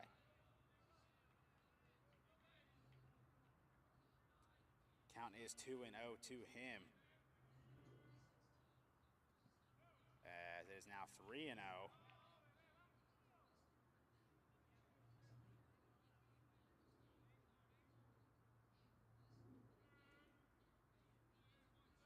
Here comes the 3-0.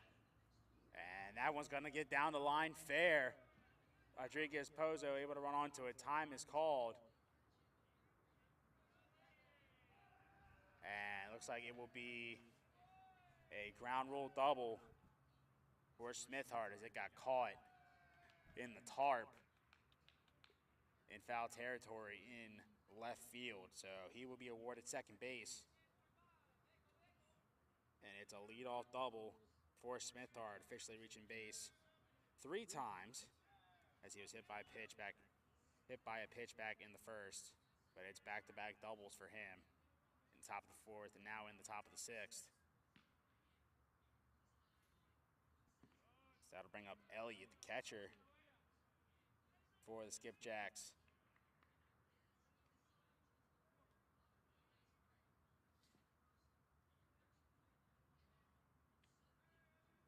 Two for 3 on the day for him, and another RBI opportunity for him. He already has 1 on the game. It was in his last at-bat. It was an RBI single.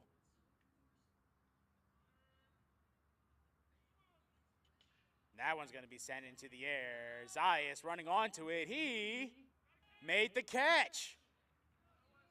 What a great play from Eduardo Zayas. Hustling. Looked like it was going to be close as it was, and able to just get underneath it, avoid it hitting the ground. And what could have been another RBI for Caleb Elliott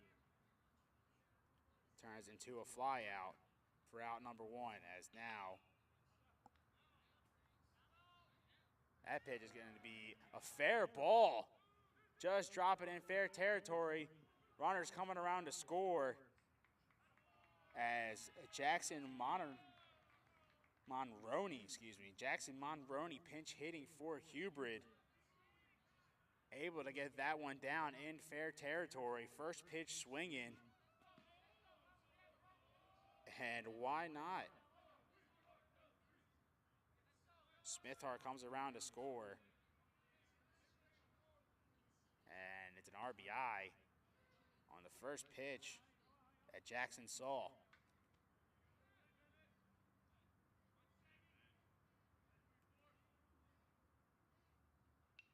That one's going to be fouled off. Colson Bennett stepping in now. 0 for 3 on the day, looking for his first hit. Now down in an 0-2 count.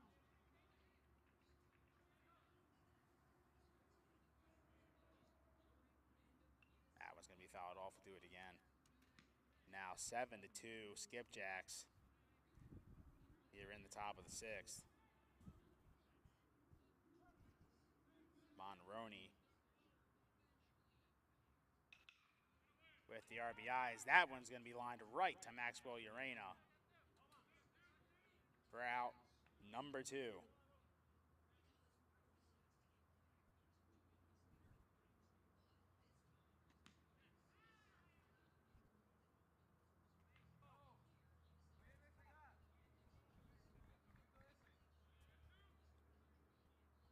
As of now, Monroney set to go into left field for a hybrid.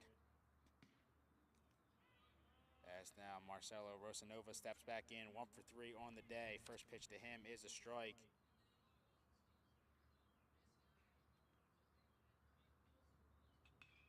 That one's going to be sent into the air. Castillo may have room, and he does, to record the final out of the inning. Skipjacks able to get 1 run across in the inning to extend their lead back to 5. It is a 7-2 Skipjacks. Let's see what the Knights have in the bottom of the 6th.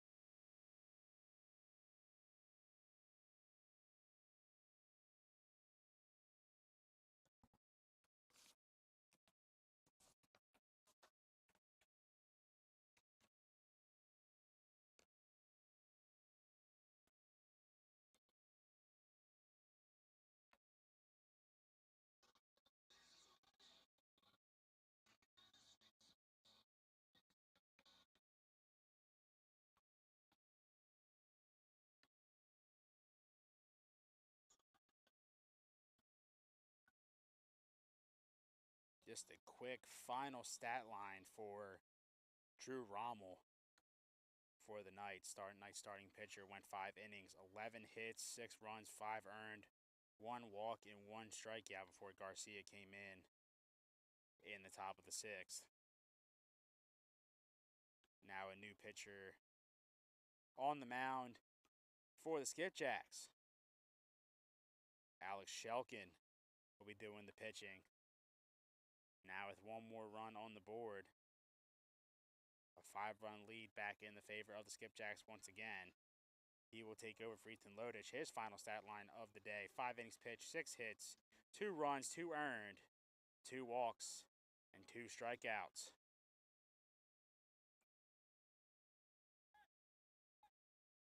As 7, 8, 9 are due up for the Knights here in the bottom of the 6th. Leading off is Lorenzo Rodriguez Pozo. 1 for 2 on the day. Hit came in his last at-bat. It was a double. Also a strikeout to his name here in this one, as the first pitch he sees from Shelkin is in there for a strike.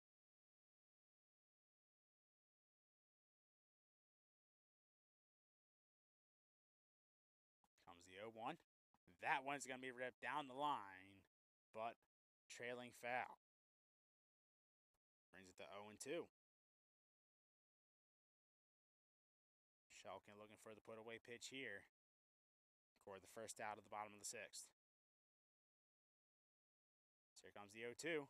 That one's going to be in the dirt. Brings it to 1-2.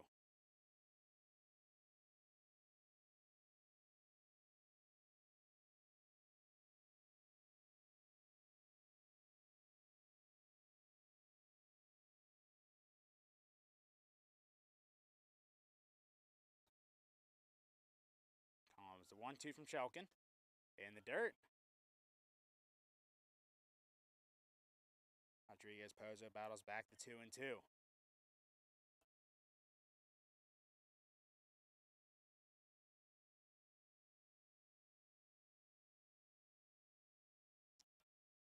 Comes the 2-2. Misses inside for ball 3. Rodriguez Pozo able to work the count full.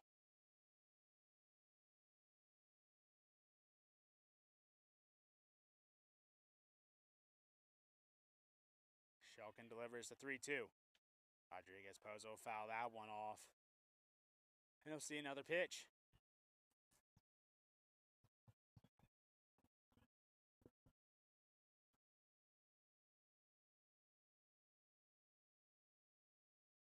Shelkin looking for the put away stuff. Rodriguez Pozo looking to get the leadoff man on as here's the 3-2. And that one's going to be chopped to second base. Running onto it is the second baseman. He will make the play for out number 1.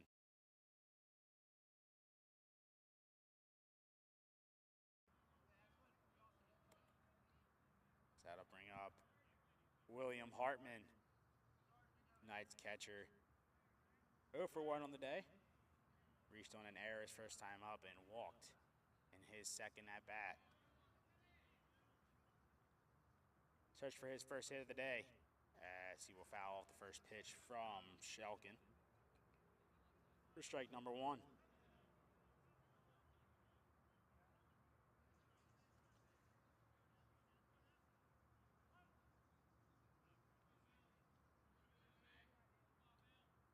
Comes the 0-1. Swing and a miss. Brings it to 0-2. Shelkin once again looking for the put away pitch.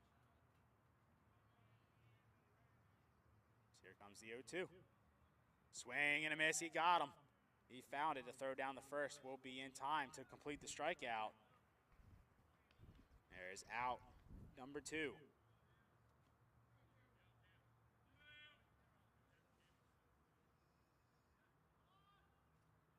So with 2 down now, Hiyu Ota will step up for the Knights. 0 for 2 on the day, 2 flyouts.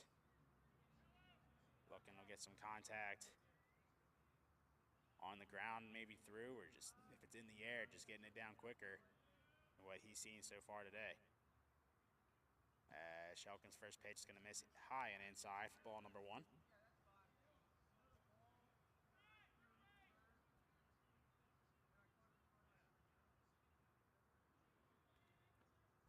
Comes the 1-0. And the dirt for ball 2.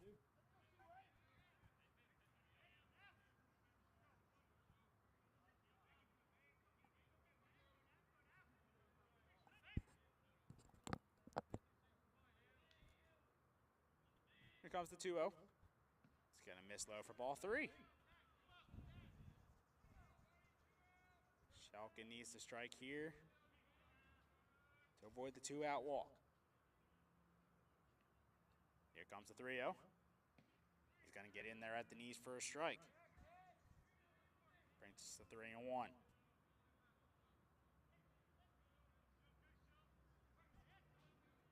Still a hitter's count. See if Ota has the green light if he likes it. And he does indeed. It would be a ground to third. It gets through the glove of the third baseman. And just barely into the outfield. But the Knights will take it. Ota will take it since he reaches on with 2 down here in the bottom of the 6th officially. Scored an error.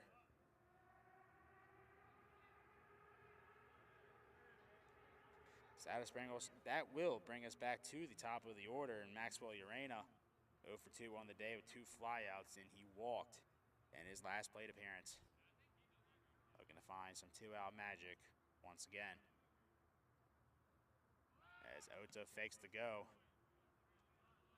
Steal to second base. He would retreat back to first as the first pitch to Urena misses for a ball.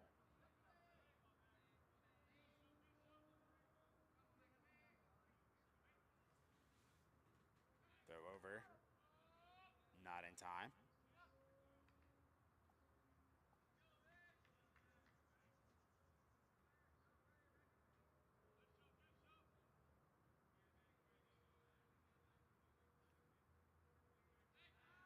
Another throw over from Shelkin, just keeping Ota close after the fake attempt at the steal on the first pitch. Just keeping him on his toes and making sure he stays as close to first as possible as Ota fakes it again. Pitches in there for a strike, even the count at 1-1.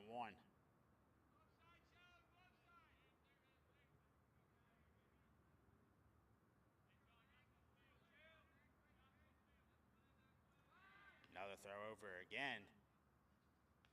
Not in time.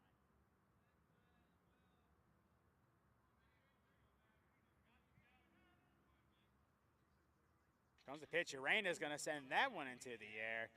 And a great catch by the center fielder, Bott, to record the final out of the inning. The Knights looked for some two-out magic, unable to find it. And now we're going to have to rely on keeping the Skipjack lead at 5 as we head into the top of the 7th.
And we are back top 7. Still a 5-run lead for the Skipjacks. Diego Garcia takes the mound once again for the Knights, just looking to get through this one.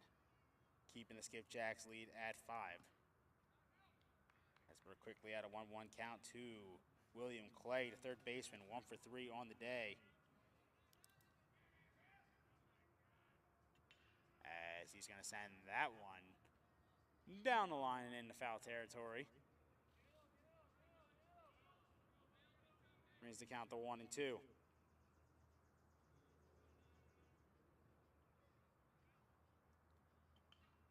Clay able to foul that one off. We'll do it again.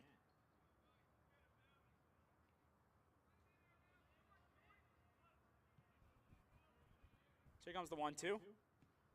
Gonna miss low and in the dirt. Brings it to 2-2.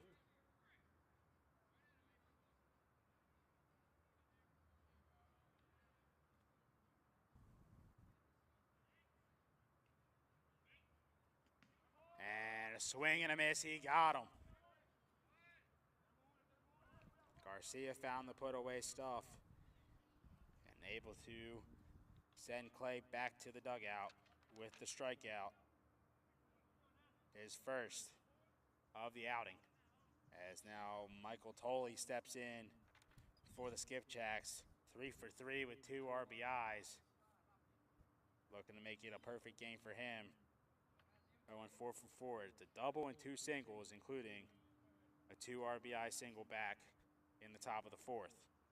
The count is now 1-0 to him. That pitch is in there for a strike at the knees to bring it to 1-1.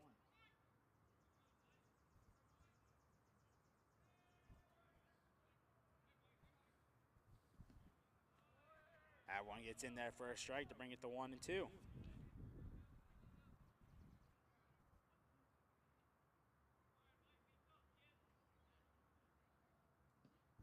that one just misses. Brings the count to 2-2.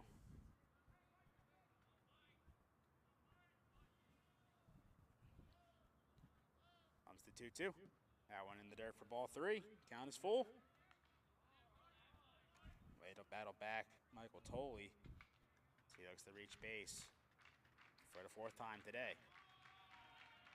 Here comes the 3-2. And he's rung up on strikes. Can I help you? Nope, just looking. He sees that one go right by him. For out number 2, back-to-back strikeouts for Diego Garcia. As Samuel Wallace will step in now. 1 for 2 on the day with an RBI. An RBI double back in the 2nd as the first pitch to him is in there for a strike.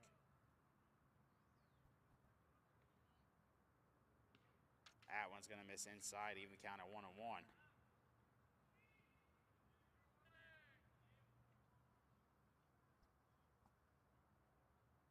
Comes the 1-1. That one's going to be fouled off. Bring the count to 1-2.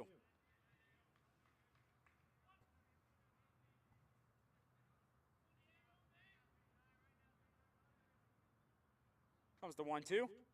That one's going to be sent into the air, and it's going to drop into right field for a 2-out single.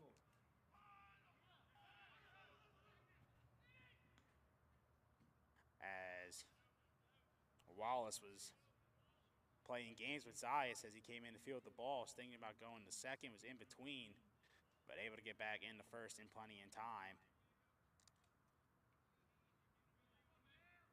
to avoid a catastrophe. That is a 2-out single for Wallace. That'll bring up Cam Bott and search for his first hit of the day. He is 0 for 2. And he lays down the bunt, and it's a beauty. He indeed gets his first hit of the ball game with the bunt down the third base line. The Knights weren't expecting it with 2 outs, and he will reach easily with the speed he has. He gives some fist pumps over to the Skipjacks dugout and takes us back to the top of the order with Kyle Smithhart, the first baseman, 2 for 3 on the day with an RBI, 2 doubles. And the runner's heading for third, and he is out. Not even a chance for Smithhart to even take a swing as Wallace tried to get cocky, tried to get one ahead on the Knights and break it for third, but Garcia was ready for him and throws him out in plenty of time for the final out of the top of the 7th. But now we head to the bottom 7th. Knights trail by 5. Put your rally caps on, folks. The Knights gonna need them. 5 to tie, 6 to win. Let's see what they got in them. We'll be right back.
2-2. Blowing away for ball number 3. The count is full.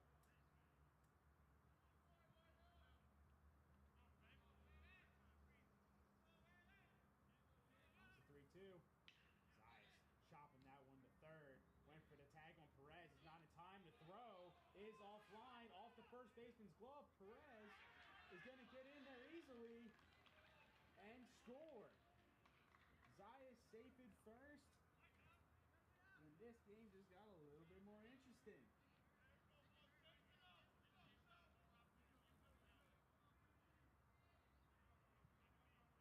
Interesting decision from Clay over at third to try and get the tag on Perez. Perez was able to get back in easily. And Zayas with his speed is going to be tough to throw him out, especially after trying to apply the tag. Unable to do so, the Knights cut the Skipjacks lead to 4 as the first pitch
my second ever time.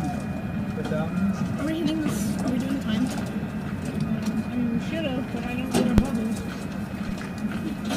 Can I say start? No. Free truck again. I'll do it. I have no idea. I thought it was supposed to be Bub. Where's Bub? Just texted him where you at.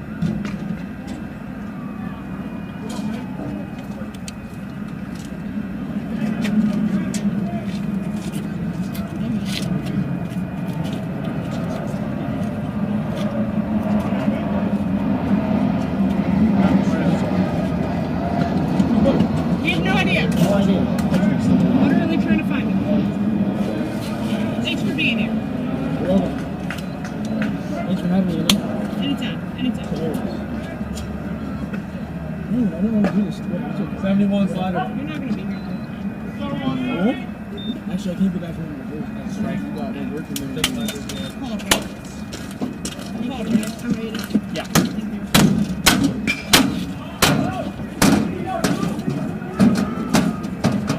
70 slider. What can you do? He probably thinks he can go get food. And he thinks he's that fast. And he's 71 not. slider. Down the middle. Am I wrong? Nope, not at all. Last time we went to Chipotle. Yeah, and I told him, you can't. And he got because back. There's not enough time. He got back like 1 minute before he started. He probably did it again. He didn't work. 82.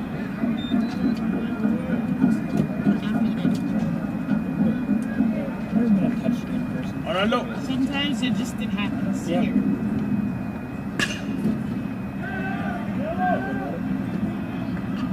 So we have 2 camera angles now? Fastball. Yeah. Yeah. You walk. Do they alternate on the screen? Yeah. So we're locked in. My dad's like, since when did you guys There he switch to is. behind Since we're talented. the scenes? It's like you have a little bit of urgency, bro. Yeah, you might be late or something. Love the hustle. I mean, we're almost out of the first inning. Oh yeah, communication, man. Communication. Try to tell your boss when you leave. You know your shit. 72 sliders. I'll just say, okay, I don't care. So, You're always back, bub. but you're happy right now? Alright, we're just gonna put today in the back.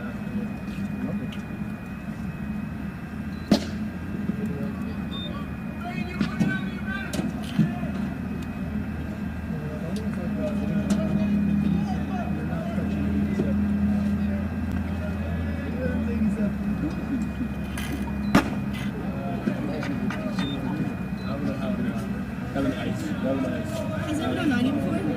Has it on 90 before?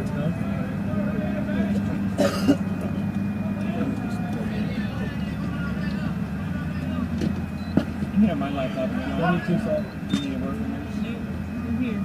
Okay. That was a ball, right? That's cool. Oh, bummer. Sometimes the tweeners just run late. I see it. 84. Fastball up. Oh, what? Bro, look, yo, Arnoldo literally told me, he's like, bro, I don't know why, but I threw so much harder in high school. I go, well, it's different. He goes, I was like 188 in high school. How much weight right now? He goes, like, 150.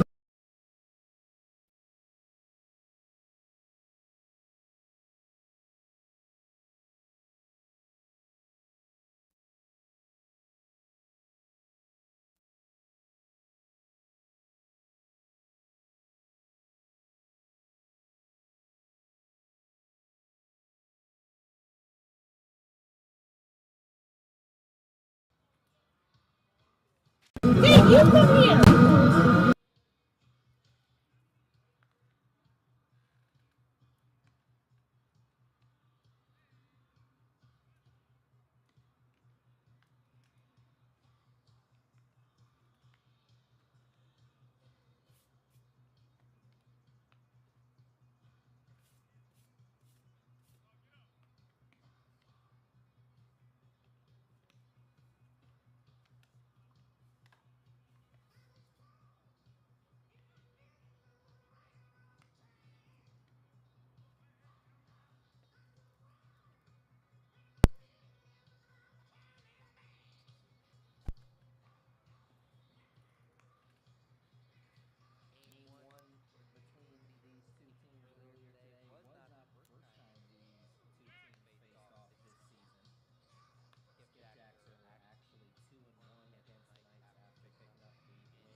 when you're gonna get in trouble for wearing your jersey. Too forward. I'm gonna have to get check this. Hey, well, As long as Eric doesn't know, I guess. We can give you this and then Do you have an extra six by any chance? no. No, it was just a question. Tom's mad that they forgot his milkshake. You forgot his milkshake? Yeah. How weird was that? I wouldn't know. Sounds good. Don't make Tom mad. We need him. He's gonna be here for another 4 hours. You're gonna leave in 20 minutes. He's leaving in 20 minutes? I'm surprised he's leaving. Dude, my fries were like half. Why did they do that to you? You're not the only. They suck. Did they bring it down here though? No. They parked by the roundabout again. Oh, I definitely could have come down here. You said outside. Yeah. And here. I said all the things. You even saw Tom wave and he ignored it.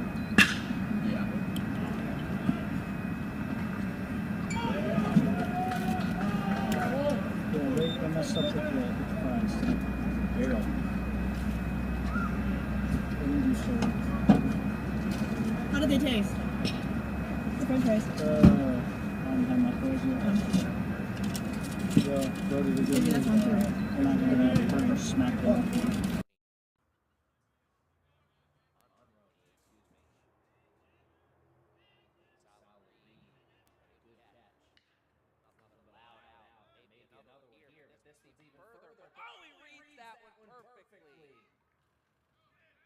What a catch, basket style, as it was below his hip, but he still got the glove on it. Oh, so close to a double. With 1 out for the Knights, Jimmy Perez saw Maxwell Urena send one deep into the right center gap, and Perez sent one even deeper. The center fielder for the Skipjacks everywhere, all at once. Eduardo Zayas trying to find the game's first hit as the Skipjacks are looking to answer the Knights 1-2-3 with a 1-2-3 of their own.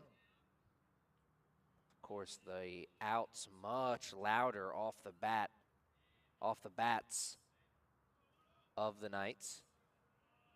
I give credit where credit is due. Both players for the Knights hitting them hard. Coming very close to hitting them where they aren't, too.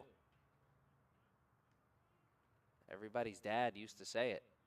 Hit them where they aren't.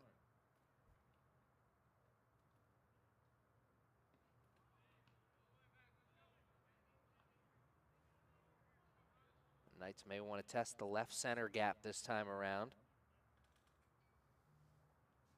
Eduardo Zayas looking at a 1-1.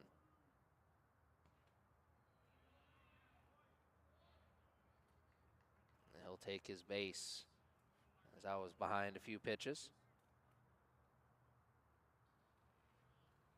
The game's first base runner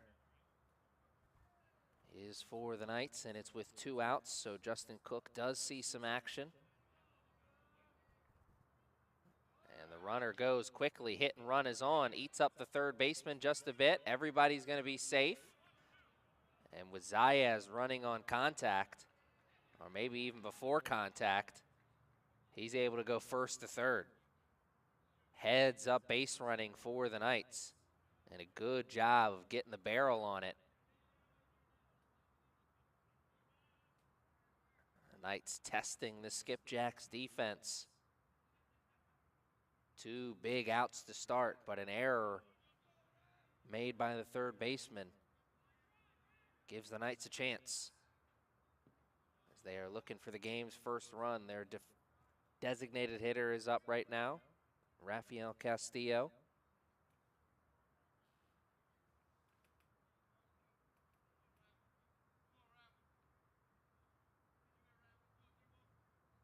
Clay is at third base for the Skipjacks. He made that error.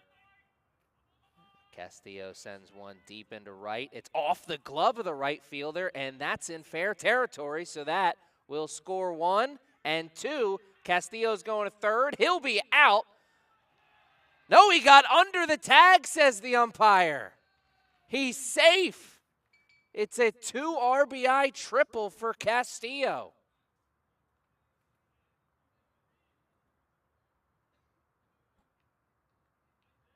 And the right fielder for the Skipjacks tracked that one perfectly, but it was just too far out in front. He needed a snow cone catch. But I haven't heard the ice cream man just yet.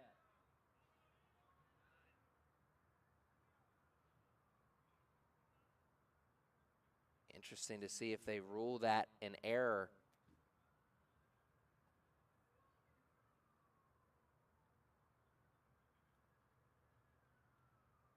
And it is officially scored as an error by the right fielder since it bounced off of his glove.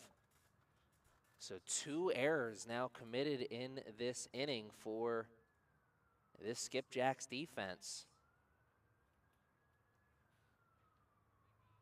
So Kissel probably not responsible for those 2 runs, and indeed, he is not responsible. His ERA hasn't gone up any, but his chance to get the win has gone down a bit. And that's certainly all he cares about. Particularly given where we are in the season. Every win matters now more than ever. Skipjacks, they've set themselves up nicely for tournament time. The Knights still clinging to hope. The wins mattering even more for them as they try and get the split with the Skipjacks. Castillo creating some early 2-out magic for the Knights. 2 runs up there on the big board. The first 2 runs of the game. And now a 3rd error in the inning as a 3rd run comes through. It's 3 errors by 3 separate players. As this time Smithhart, oh so close to getting it into his first base glove. Bounces in and then out. The tough break for the Skipjacks continues. That time it was Diego Garcia who hit one hard into the hole. Knights are testing the Skipjacks defense, and it is working out in their favor. 3 runs in this first inning, all of them unearned.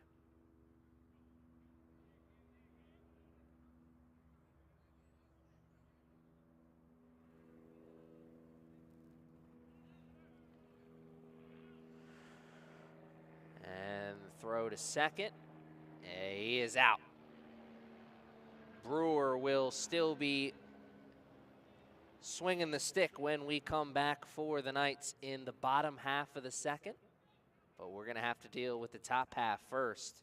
Skipjacks are down, but certainly not out, as there's a lot of ball game left.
Not only is this the 4th meeting between the Knights and the Skipjacks, they've got a whole mess of games between common opponents between these two teams at this point in the season. Between common opponents, the Knights are 15 and 19. The Skipjacks on the other end, 19 and 18. So pretty close to even, but Skipjacks certainly liking where they're sitting much more than the Knights. Hope still alive for this Knights team, as it's one more with the Skipjacks here and then 2 more games tomorrow. And then who knows what is in the plan for the rest of the season after that. Just got to put their best foot forward from here on out.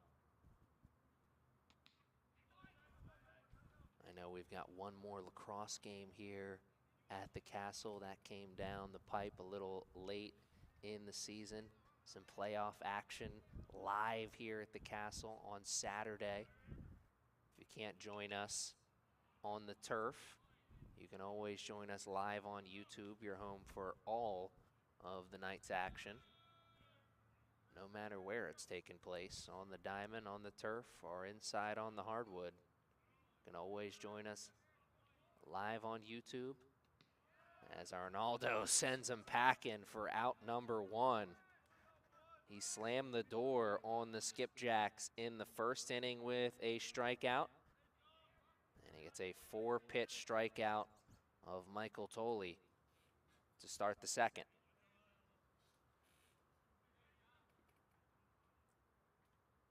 4, 5, 6 is the trio due up for the Skipjacks. We just saw Tolley. It's Sarari and Rosamavi.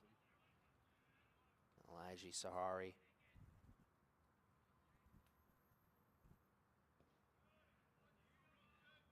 Sees one low and outside to start his at-bat.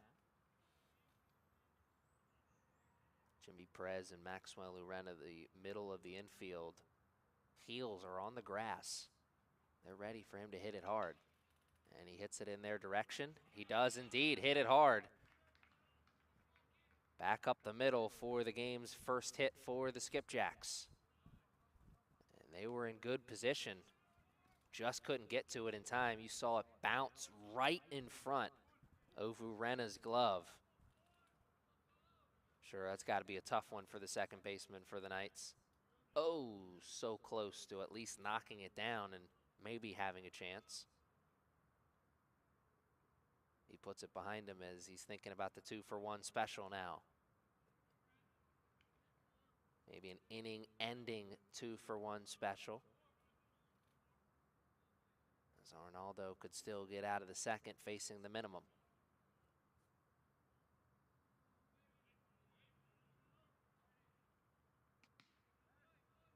Big pop on the mitt there, and he gets the call from the umpire. The man in the left-handed batter's box thought that was high and inside.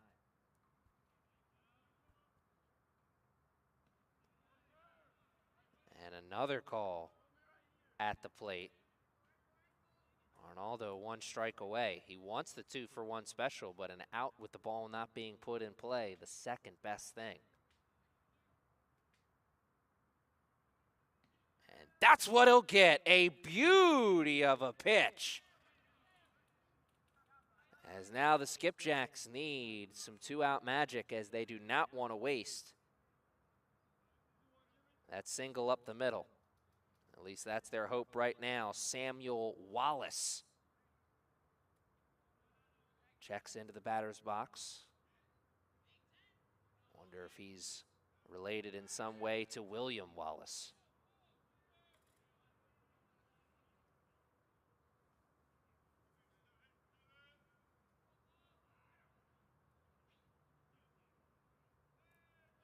Throws back to first. Trying to catch him leaning a bit, and a beauty, but a good pitch to throw on, or excuse me, to run on. As that one lollipopping to the plate. Beautiful bend on that pitch, but tough for the catcher to stay down on it, knowing that the runner's breaking for second.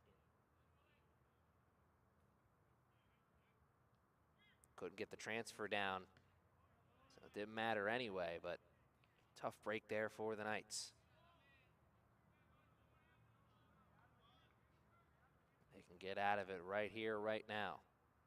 Skipjacks steal their way into scoring position and move their way a little closer. He's sending the runner. Zayas is sending the ball, and the cutoff man cuts it off. I don't think it would have got to the plate in time anyway, as it is an RBI single with 2 outs for the Skipjacks. Samuel Wallace comes up big, creates the first run of the day in game number 2 for the Skipjacks. He may not be William Wallace's great nephew, but he's certainly leading the charge here in game number 2.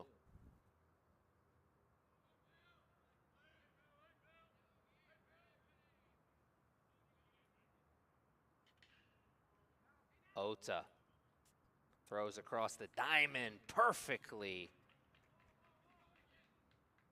hitting Cook in the chest at first. It comes one batter later than Arnaldo was hoping. And that is the difference between 0 and 1. But 2 runs still separating these two teams. 3-1 now on the big board. The Skipjacks are able to scratch one off.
First pitch swinging for the Knights. And the right fielder for the Skipjacks gets to that one as Cameron Brewer was in the batter's box when the first inning ended. So he got to start things off in the second. 7, 8, 9 is the trio due up for the Knights. Leadoff man Maxwell Urena right around the corner, hoping for some action. Knights are hoping to make it 2 innings in a row with a number being put up there on the big board, as they got 3 runs in the first, but they watched the Skipjacks answer back in the top of the second with 1 run. And that one died quickly, as it looked like it was headed up the middle for a potential base hit, but instead bounces into the glove of the second baseman, Rosenova. In the perfect spot. 2 quick outs for the Knights. Ethan Holland, the number 9 hitter. All 3 runs for the Knights. in the first came with 2 outs, and they also were unearned runs as the errors defensively were the issue for the Skipjacks. And of course, coming after they watched their center fielder make 2 really nice catches. Baseball can be a cruel game. You got to get that third out. Inning after inning. And the 1-2-3 coming easy this time for the Skipjacks as they will look to take another step on the comeback trail as we are through 2 innings. And it is 3-1 on the big board.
Bunts it foul to start the third, and that is the 26th pitch thrown by Arnaldo Carrion. He has thrown 68% of his pitches for strikes. He's got 1 ground ball out and 2 fly ball outs and a couple of strikeouts, and he's 1 pitch away from another strikeout as he bends one beautifully to Jackson Monroney. Monroney fouls one off to stay alive. He has earned the right to see one more. The center fielder for the Skipjacks is the leadoff man in this inning, and he is batting from the number 9 spot, so the top of the lineup, right around the corner. And my goodness, Jackson's got a pair of eyeballs on him. I certainly would have swung at that one. Very close. Good eye from the center fielder. Fouls another tough one off as he hit the light post, I think, the top of the light post. I'd like to see him try and do that again.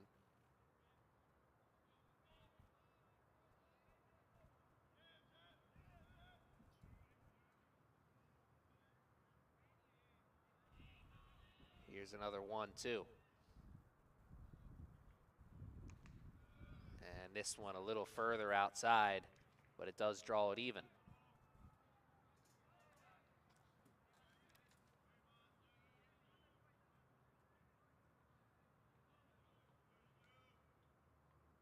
Jackson staying away from the junk. And sending another one foul, but he is getting closer and closer to straightening it out. That one a little louder off of his bat as well. Arnaldo battling to start the third. Game 2 of a doubleheader between these 2 teams, so this is the final of the first 3. Sandwich inning is right around the corner.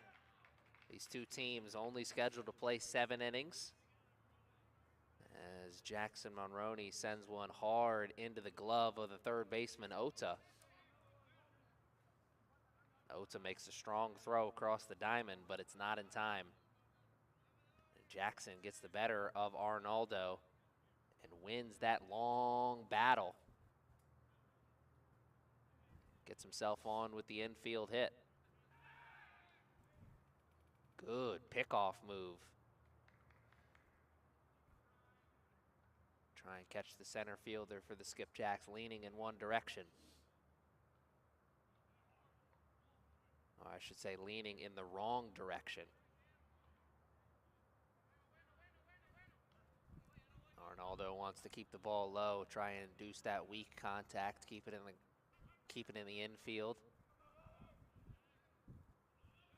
Wipe that runner away at first, get the 2-for-1 special. And there he goes, throw over to second is in time! Brewer with a strong throw from behind the plate. As Jackson got a good jump at first, but an absolutely perfect pitch to throw on, and he made a perfect throw. So Arnaldo wanted to erase that runner with the 2-for-1 special. His catcher had other ideas. Regardless, the runner is no more. 1 out on the board now. Leadoff single erased. Knights hoping that leads to a potential 1-2-3. I guess it wouldn't be a 1-2-3, but it would maybe be getting through the inning still facing the minimum. Smithhart. 2 doubles in game number 1.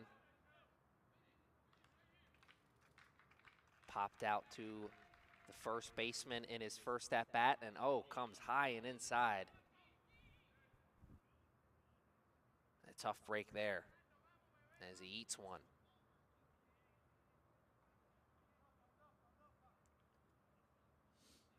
So Arnaldo could still get through this inning facing the minimum if he gets Chase Hubrid to ground out into a double play. Nothing coming easy for the Knights here in the third, as the Skipjacks are really trying to take another step on the comeback trail here.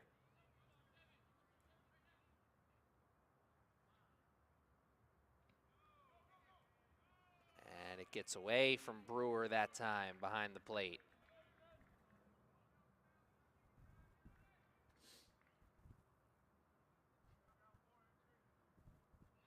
That gives Smithhart more than enough time to move over to second.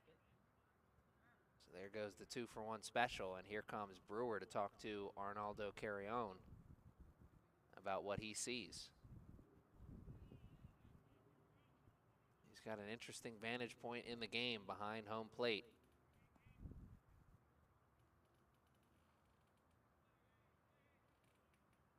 What kind of adjustments does he want to see his pitcher make? We're going to find out. See if the infield makes any adjustments in their positioning now that Smithhart is at second base. Perez and Urena still there in the middle of the infield, but of course one of them has to hold the runner on. Arnaldo misses low again. It's 3-0 to Chase Hubrid. Hubrid, the potential tying run. And back up the middle, Urena gets his glove on it, but cannot keep it in the infield. 1 run scores. And it is now 3-2 with 1 out.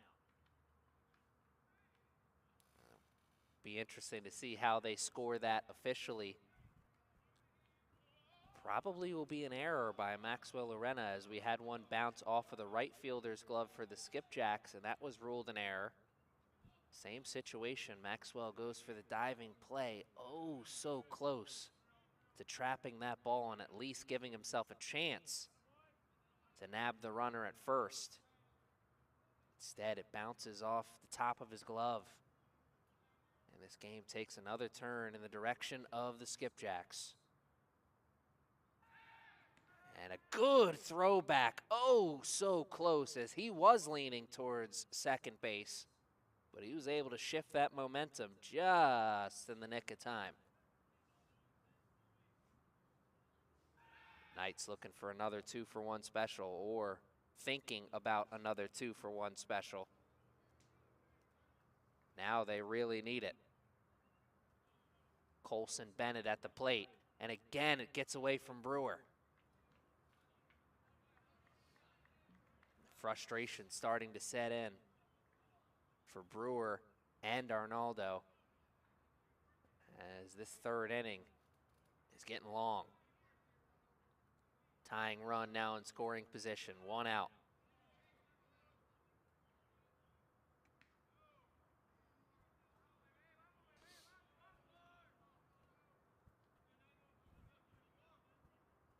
Colson Bennett 0 for 1, went down on strikes in his first at-bat. And Arnaldo would really love a strikeout here. And out with the ball not being put in play is exactly what the doctor wants him.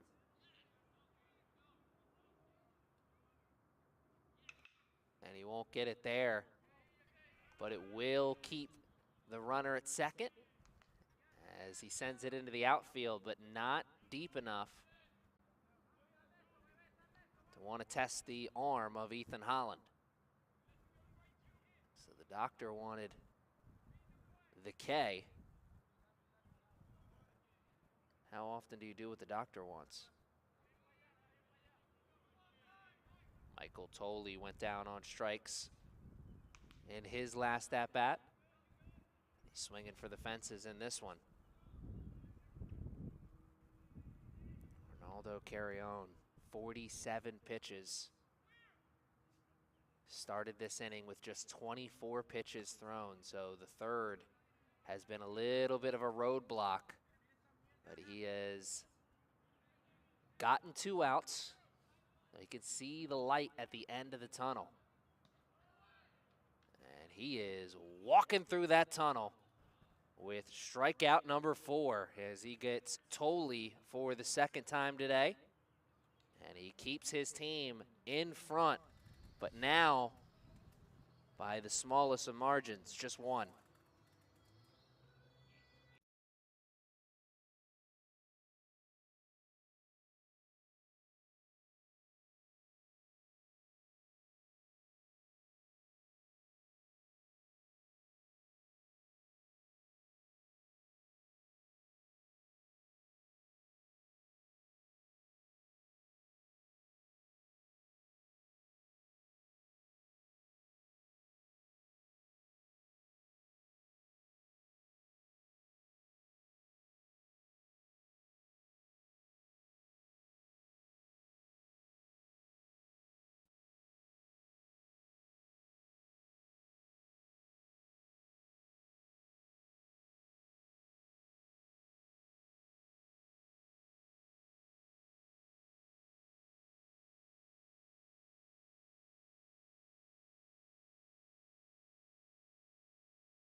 Top of the lineup is here for the Knights to lead things off in the bottom of the third, and it's a good spot for them as the Skipjacks have taken another step on the comeback trail.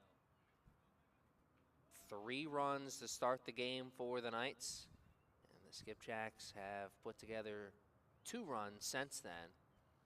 So it is a 1-run game. Daniel Kissel. Those 3 runs were unearned runs as the Skipjacks committed 3 errors in the first. Just continued to shoot toes off as they had 2 outs in the inning, but just could not secure the third. Maxwell Lorena 0 for 1. He sent one deep into the right center field gap. he was robbed of at least a base hit, maybe even extra bases, as the center fielder right in front of us has made 2 very nice catches already here today.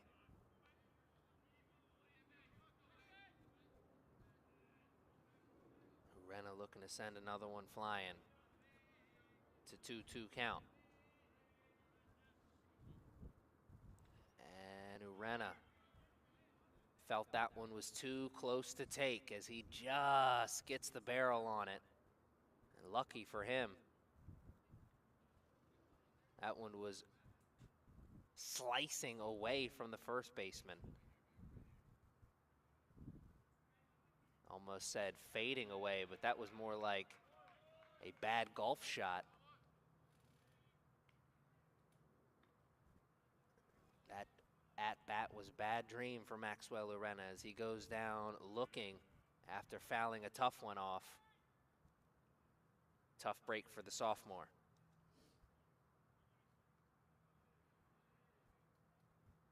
Urena tosses the baton down to his friend Jimmy Perez.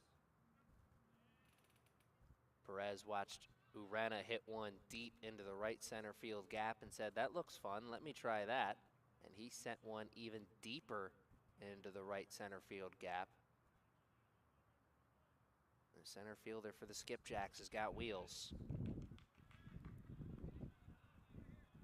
Kissel's got gas as he just blew that one past Perez.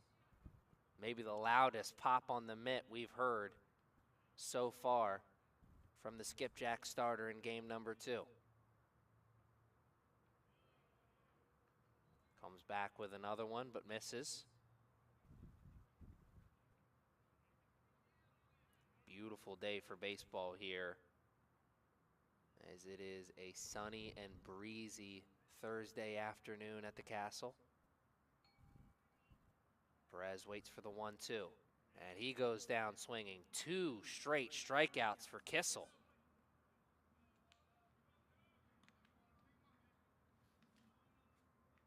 Kissel now has 3 strikeouts on the day. He's through 2 2/3. Looking to slam the door on the 3rd. Eduardo Zayas. He was the one that started the error train, as he is 0 for today. As he reached base safely after hitting one hard. And watching the Skipjacks unable to make the play defensively.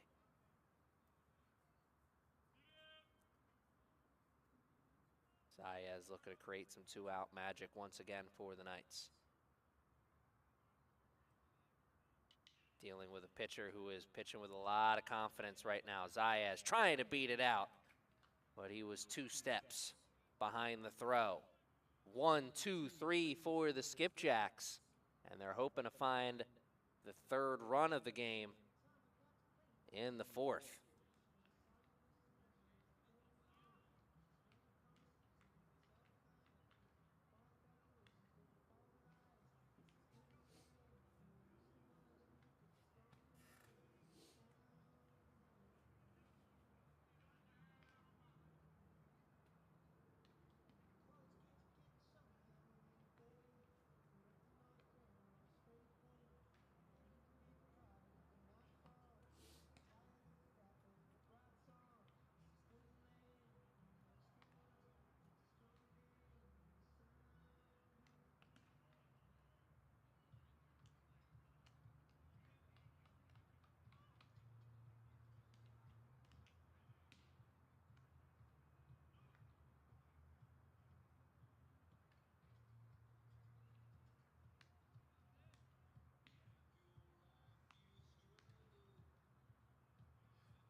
Elijah Sayre is the leadoff man for the Skipjacks in the fourth, which means it is 5, 6, 7. A trio of men who have 2 hits for the Skipjacks.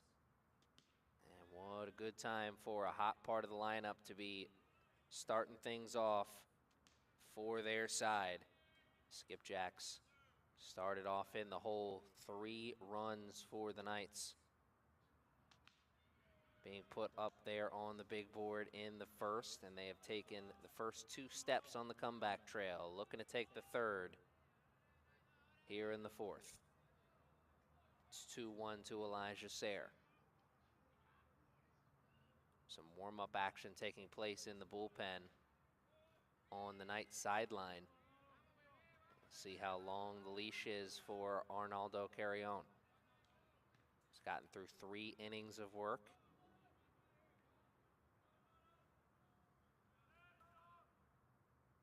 Ran into a little bit of a roadblock in the third as that one is sent deep into the right field area, but foul. As Elijah takes the long walk to retrieve his bat. That was loud off the bat of Elijah Sayre. Clearly headed in towards foul territory, though. He'll look to straighten it out.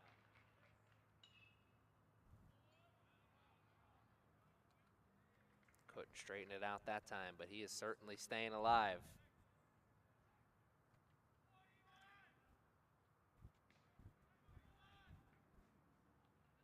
Arnaldo does not want to issue a walk with no outs.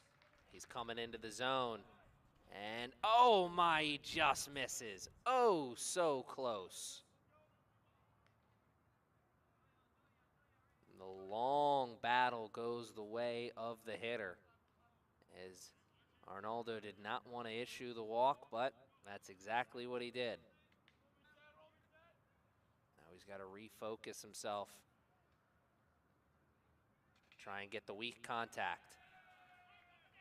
Does not get the weak contact. Instead, it's hard down the first baseline. And everyone's moving 2 bases. Runners now at second and third. Tying run 90 feet away. Go ahead run right behind him at second base. My oh my, how quickly things can turn. Arnaldo thought he had maybe a good pitch to end things on that 3-2 count. Instead, it's a walk, and then 1 pitch later, line drive past the first baseman. And now the infield's on the grass, hoping to catch that runner at the plate. The breaks of the game continue to go the way of the Skipjacks. Knights trying to reverse that trend here.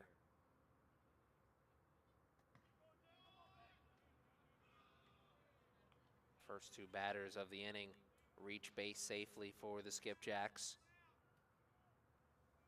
Rosanova at second base after the line drive down the first baseline.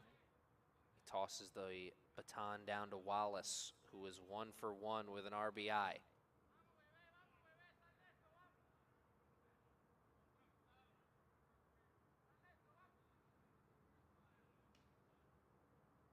And Wallace was already in a good spot. Now he's in an even better spot. Easy for me to say. My goodness. 3-1 is the count.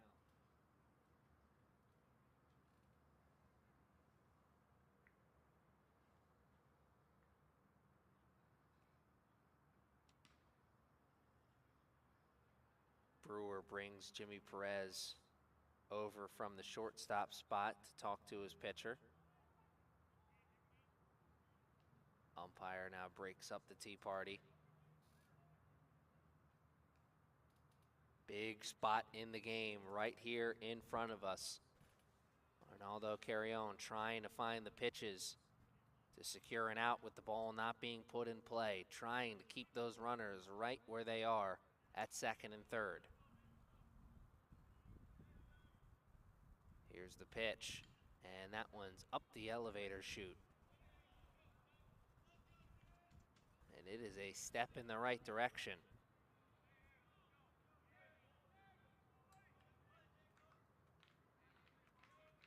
Can he find another strike here? Skipjacks bench is up, getting loud. Back up the middle, off of the pitcher's leg, throw over to first. There is no throw to first. Ota just eats it. Just like Arnaldo Carrion's shin bone ate that one. The runner at third scores. This game's tied, but the runner at second has to stay right where he is as Ota stares him back. Good heads-up recovery play from the third baseman, but a tough break for Arnaldo. Thought he could get at least one out on that pitch. Instead, he watches the game move to a tie spot. It's 3-3 now. Brewer catches the bad bunt attempt, and that will catch a big sigh of relief from the Knights defensively. Everything was rolling in the Skipjacks' direction, and they bunt one sky high and into the catcher's mitt. Just like that, the Knights can kind of maybe see the light at the end of the tunnel. Holland catches it on the retreat, and there's no tag up. They don't want to test him. Holland throws it back into Perez, and now there's two outs. The Knights can definitely see the light at the end of the tunnel. Arnaldo Carrion pitched himself into a tough jam, but he's about to pitch himself out potentially. If he's able to do it, he'll surrender just a little bit of hurt. Back up the middle, and that will score one. Holland quickly gets it back in. Throw to third, not in time. Ota keeps it there. Throw to second is not in time either.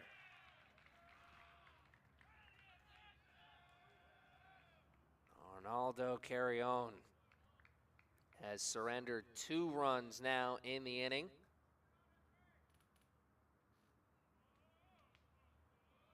Means the Skipjacks have grabbed their first lead in game number 2. Smithhart had 2 doubles in game number 1, and he comes up big for his team in game number 2 with an RBI single. That gives his team the lead. He's able to advance to second on the throw to third, and we will have a new pitcher in the game when we come back. As this game continues to go in the way of the Skipjacks. It was 3 runs to start the game for the Knights, and now 4 unanswered runs by the Skipjacks.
Michael Amadio is pitching now for the Knights. It is a 4-3 game. There is 2 outs in the top of the 4th. Chase Hubbard is the batter he is facing, and there is a runner at second base.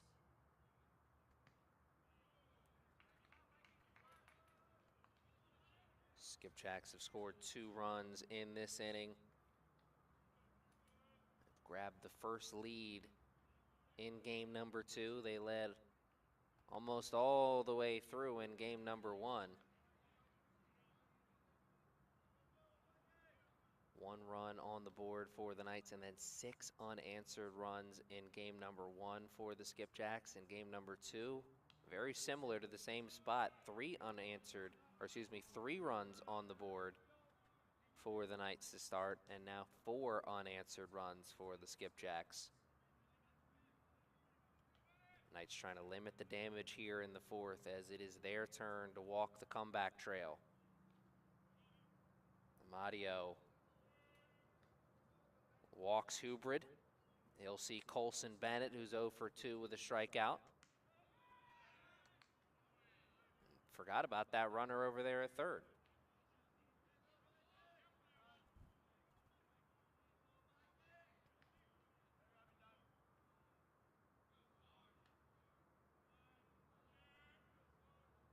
Brewer throws back to third, trying to catch him leaning, trying to create an out himself.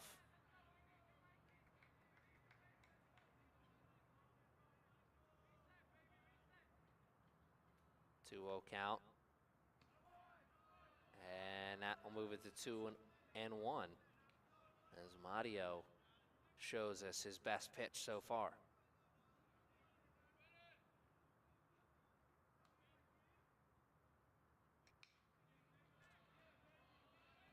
And now Michael has the boys fired up as they're 1 pitch away. 2-2 count, 2 outs, bases loaded.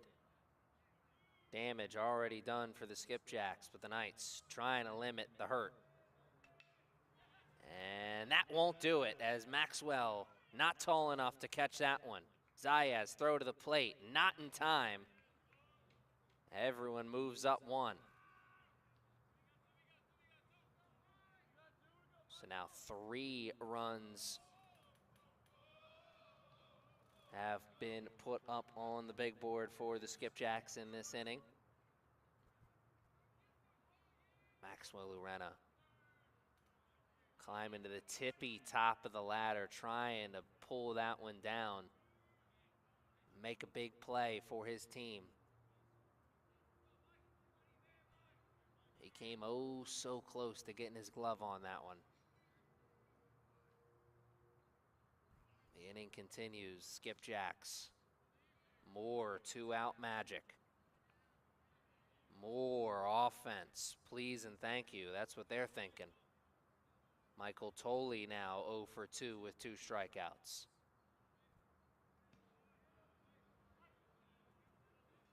Amadio moves it to 1-1 as he started with a ball.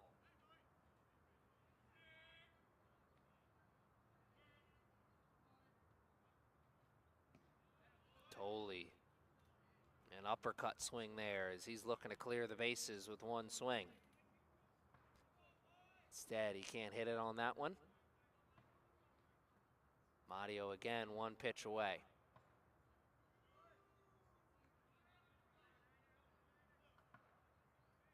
5-3 is our score now.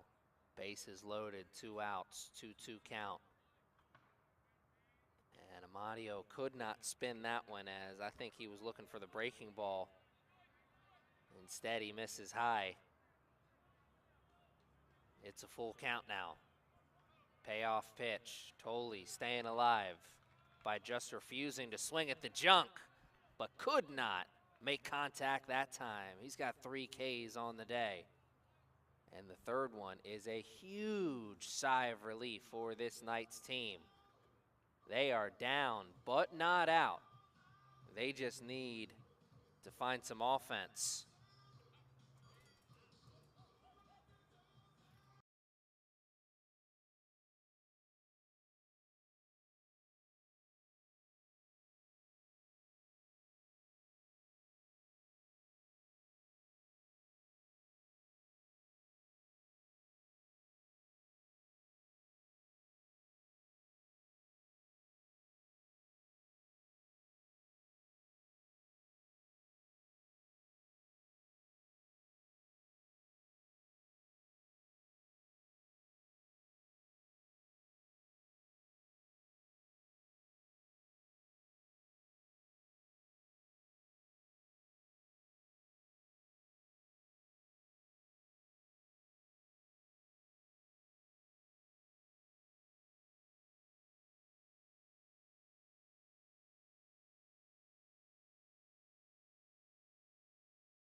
breaks of the game continue to go the way of the Skipjacks. 5 runs in a row for them after watching the Knights score 3 to start the game. And a big swing. Center fielder calls off the shortstop. That was loud off the bat, but he sends it right up the elevator chute. And a tough break there for Justin Cook. Or excuse me, that was not Cook. Cook is now in the batter's box. That was Zayas. Got underneath of that one in a big way. He was trying to touch the moon.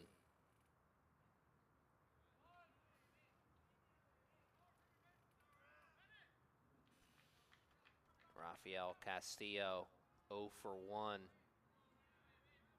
in his last home game.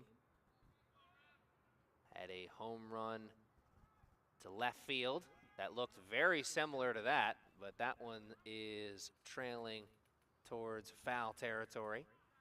But Castillo may be seeing the ball well. My goodness, his home run swing looked almost identical to that.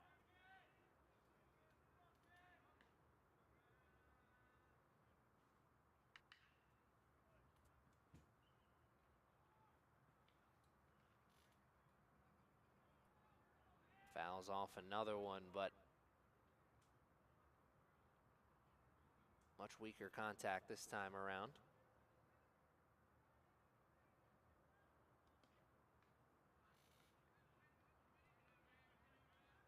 Castillo spits on one that is on the outside portion of the plate. That one traveled through the left-handed batter's box. And Castillo brushed off the plate just a bit as he comes low and inside. Takes a little bit of a jog around home plate. Battle continues between him and Kissel.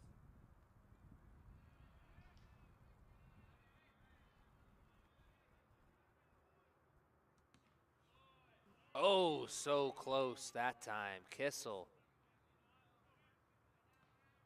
low and outside, but does not catch the zone. Castillo. 3-2 pitch. And he will take his base as he watches 4 in a row miss the zone. He started off in the 0-2 hole. I once heard someone say, the at-bat starts when you step into the batter's box. The battle starts when you get 2 strikes on you. Well, Castillo really battling there. He earns his way to first base. Helps his on-base percentage a little bit.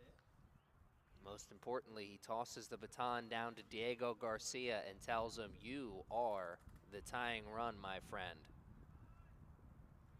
Diego Garcia in the batter's box, trying to get himself on. At worst, trying to get Castillo over. And it is a lot of balls out of the hand of Kissel in a row.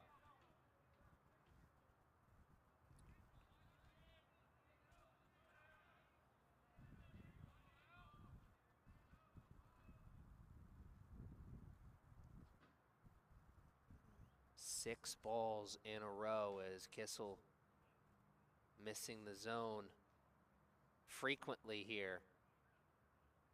Keeping hope alive for the Knights.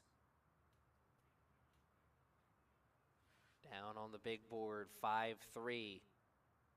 Down for the first time in game number 2, but certainly not the first time today. As game number 1, a 7-3 win for the Skipjacks. The Knights looking to get the split, and get the split for the second time this season with the Skipjacks. Chesapeake currently 2-1 on the year against the Knights. If the Knights are able to pull off this come from behind victory, that will Also move them to 500 once again on the year, as they are 24 and 25 after the Game 1 loss. Every game matters so much for this Knights team, as nothing is certain for them come playoff time, which is right around the corner, potentially. Garcia watches the first ball come into the strike zone. It's 2-1. Take signs off now, I'm sure. Kissel cannot make it 2 in a row to enter the zone, as Garcia in a good spot. 3-1 count. Swinging for the fences, got a piece of it, throw down to the, that got him! Oh my goodness. Had to be a late break from Castillo. May have been held out to dry, as I think the hit and run sign was on. Garcia got a piece of it. It tinked into the catcher's glove. He made a throw down to second that was high.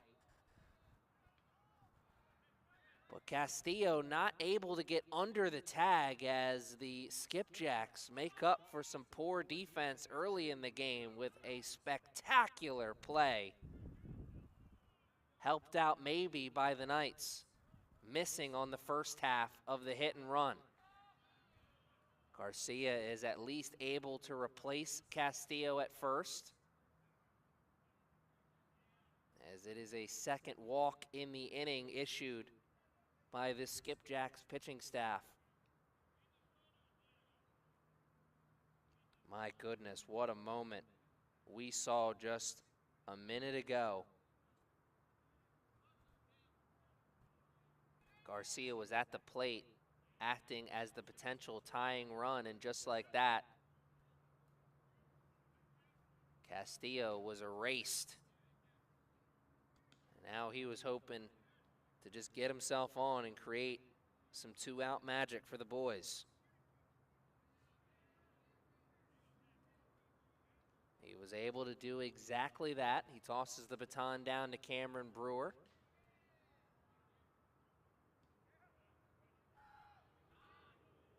Brewer is 0 for 1. Made a strong throw from behind the plate to catch a Skipjacks runner stealing. And Brewer will take his base as that one comes in and hits him.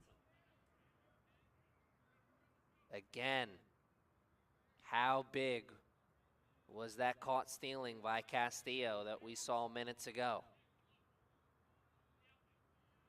A definitive what could have been moment in this game that the Knights are hoping is not the difference maker in the game.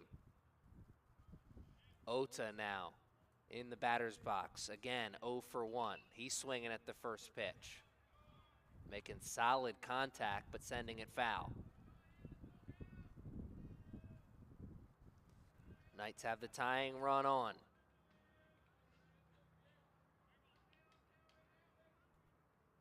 Oh, 0-1 to Ota, who dances off the plate just a little bit.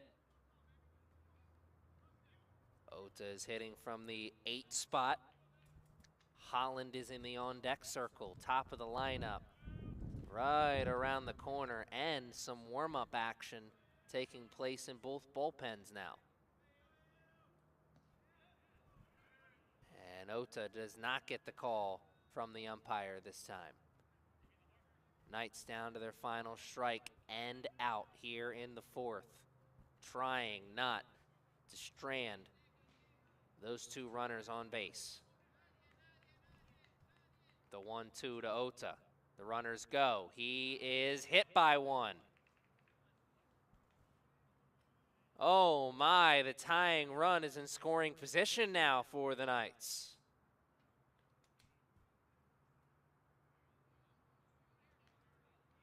Ethan Holland was supposed to take some swings here, but we may see a pinch hitter in this situation, as we are in the sandwich inning right now. Game 2 of a doubleheader, so these two teams only scheduled to play 7 innings.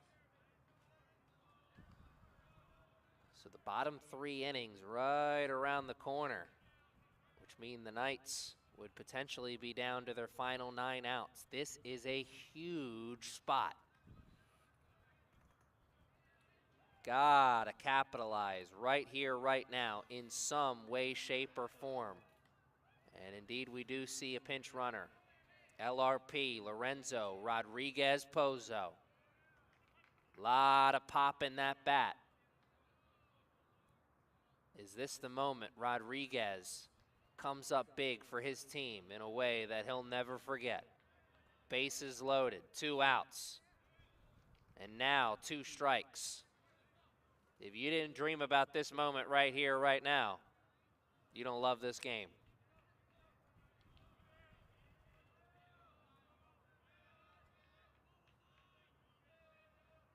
And he goes down swinging. Kissel gets the best of him. And after 2 walks and 2 hit by pitches, the Knights strand the bases loaded.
Michael Amadio is still out there doing the pitching for the Knights, but we did see some warm-up action taking place in the bottom of the 4th in both bullpens. So we'll see how long the leash is for Michael as he sees Elijah Sayre to start things off in the top of the 5th. Elijah is 1 for 1. He makes some soft contact on that one and moves the count to 1-1. Elijah hitting from the 5th spot in the lineup, so it's 5, 6, 7 due up for the Skipjacks. The final 3 innings have arrived. The top of the 5th is here. The Knights are down to their last 9 outs, and they are down 2 runs on the big board. They are in need of a 0 defensively, and Michael Amadio is on the hill trying to give it to him. Of course, there's a bunch of men behind him who are ready to make a big play defensively for their team.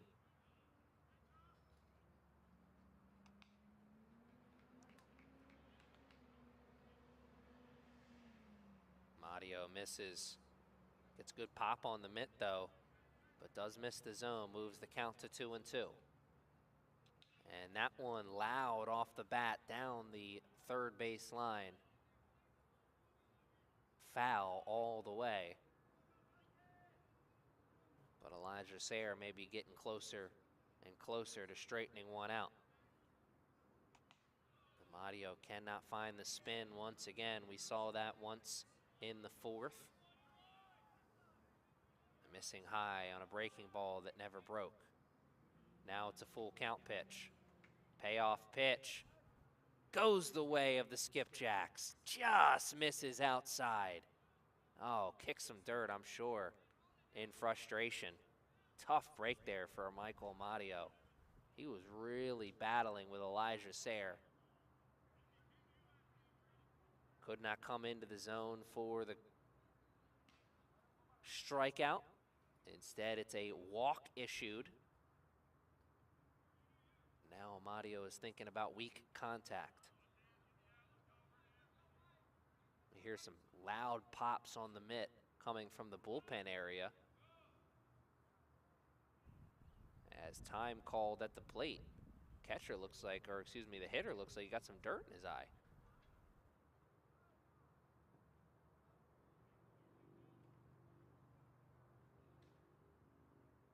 Third base coach is looking at him with his hands spread out. Oh, goodness, what a moment. It is breezy here, so I wouldn't be surprised if some dirt blew up into his eye. He was rubbing his eyes. That's what makes me think that's what happened. Regardless, we're back to the action on the field. Marcelo Rosanova is 1 for 2 with a strikeout, and he is looking for something he can elevate. And that was not the pitch, as he fouls one right into the dirt. Luckily for him, bounces foul. That's the kind of contact that Michael Amadio wants. He'll take that as well, though, as Rosanova had the bunt sign on the second time around. Could not get it down into fair territory. As he fouled one into the dirt and then bunted one into the dirt. Now the 0-2. Just misses outside. Amadio not getting the outside call right now. Gets him leaning. Throw to second is in time. And they erase the runner. What a pickoff move. As they catch the runner leaning towards second, he wisely just breaks there. But the Knights stay cool, calm, and secure the out. Oh my, what a huge battle now. Can Amadio get the strikeout? He can! Just like that, there's 2 outs in the inning. A big spot defensively for the Knights. As Michael Amadio got the pickoff play and then the strikeout 1 pitch later.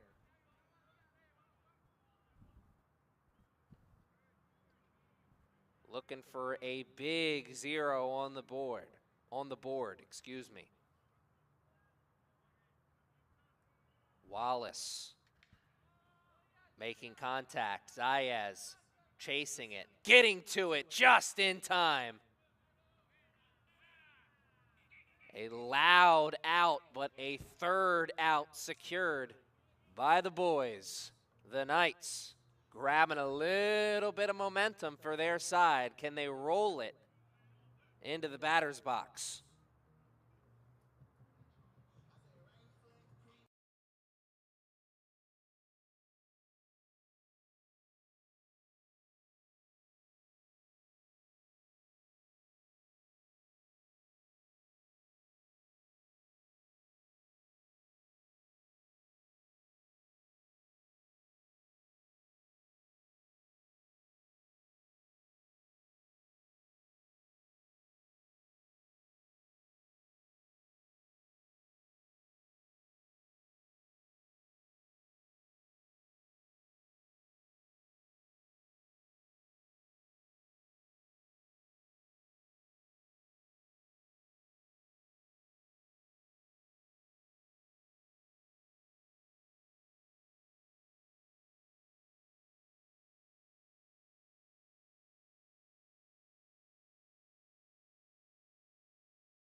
Daniel Kissel is still pitching. Daniel Kissel is still pitching now for the Skipjacks. For how long? Well, only time will tell, as there is 2 players in the bullpen area warming up. Kissel's thrown 59 pitches. 57% of his pitches have gone for strikes. He's gotten 2 ground ball outs and 2 fly ball outs. And now he has to deal with the top of the lineup for the 3rd time today. And with the Knights down to their last 9 outs, this could be the last time he sees this trio of gentlemen, as Maxwell Urena's perfect bunt just takes a bad turn down the third base line, foul. That looked like it was the perfect start to the 5th, and instead Maxwell will take a long trot back to the bat, step back into the batter's box. The 1-2-3 is starting this inning for the Knights. The problem is that trio of gentlemen is 0 for 5 combined.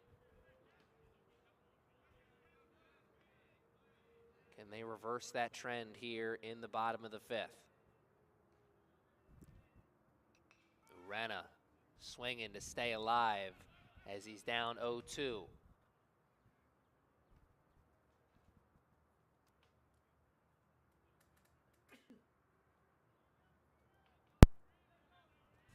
Maxwell fouls one off. He has earned the right to see one more. Shortstop for the Skipjacks is right there on the grass, so he is ready for Urena to hit one hard. And a big bender does not catch the zone. He got the break on that one, though. A beautiful pitch from Kissel.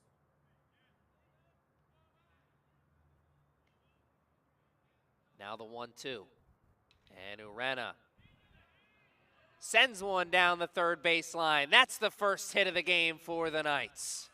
And it's a double, a leadoff double in the bottom of the 5th. And you did not hear me wrong. That is the first hit of the day for the Knights. They had a lot of base runners, but they had all come by walks and hit by pitches. And, of course, errors committed by the defense. No official hits until that moment right there, as Maxwell Urena finds a double down the third base line. Oh, my. So you're saying there's a chance.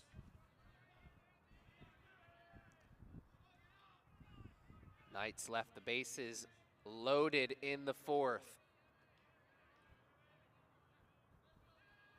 Looking for a different result here in the 5th. Jimmy Perez is 0 for 2 with a strikeout.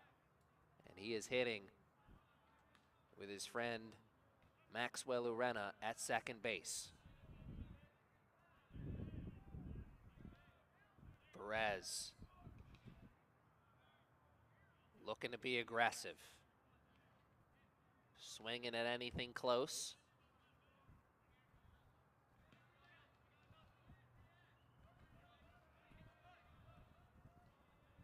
Perez waits for the next one. Urena has a sizable lead at second. Gets much bigger on the secondary, and he'll have to walk back as Kissel steps off. Jimmy Perez waits a little longer for the next pitch. He's in a 1-2 hole. Will he see his way out of it?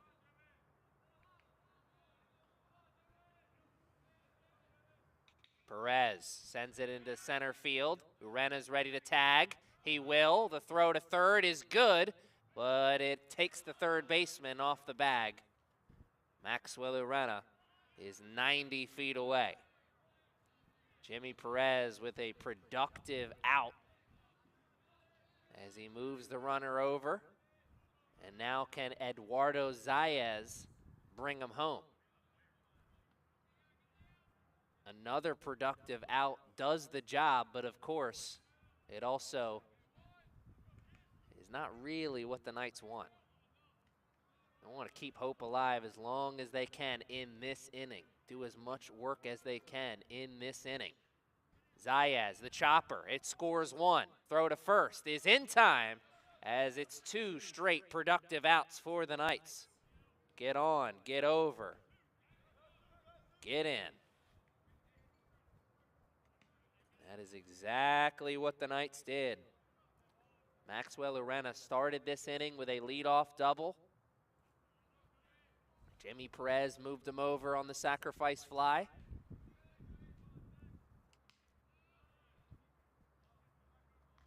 Eduardo Zayas brings him in on the ground out. The RBI ground out. That's the most important part.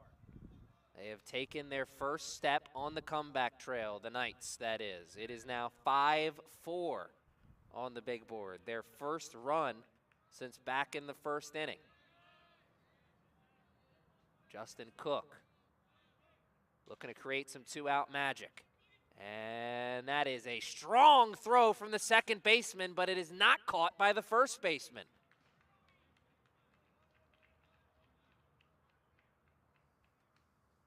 It bounced into the glove of Smithhart, and then almost immediately it bounced right back out.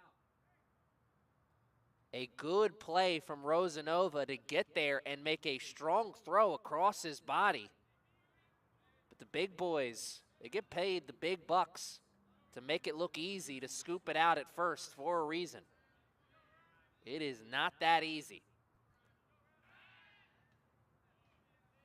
Tough break from Smithhart as he was oh so close to securing that third out. And instead, the inning continues. The tying run is on. Rafael Castillo. Oof, my goodness. He would love another one in that same spot. Please and thank you, as he is swinging for the fences.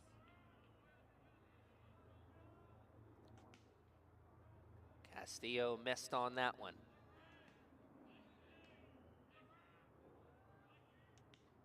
And he refuses to swing at the next.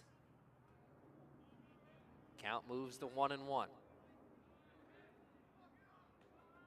With Cook at first.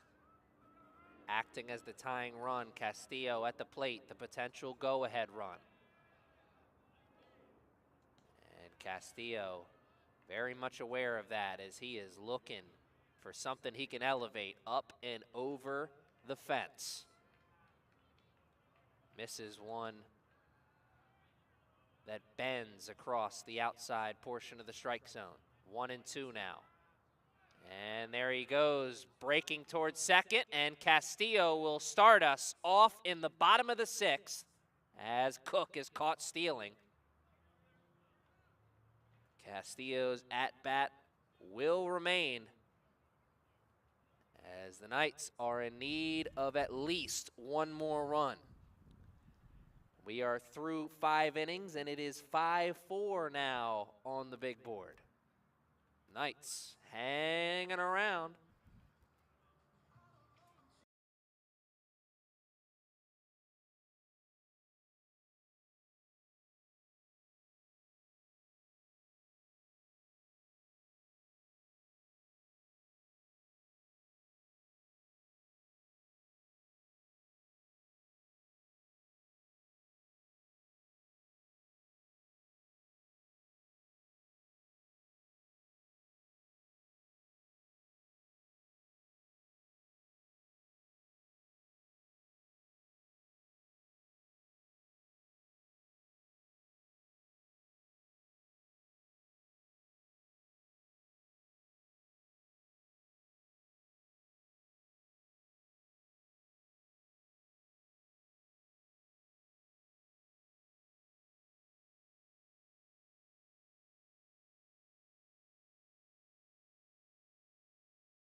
Danner Swift is doing the pitching now for the Knights.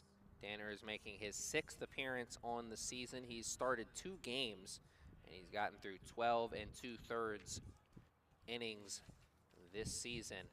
And he is not off to the start he was hoping for as he hits the first man he sees.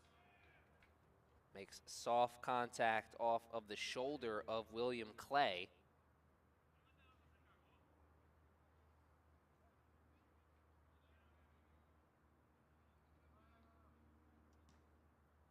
William Clay was the leadoff man in the inning for the Skipjacks, and he's hitting from the number 8 spot in the lineup. So that means Jackson Monroney, the number 9 hitter, steps back into the batter's box. Top of the lineup is due up once again, as this is a big spot in the game. The Knights trying to keep this game right where it is. The Skipjacks trying to create some distance between themselves and the Knights. They were able to do that in game 1. They have been unable to do that here in game number 2, but of course this has been a much different game.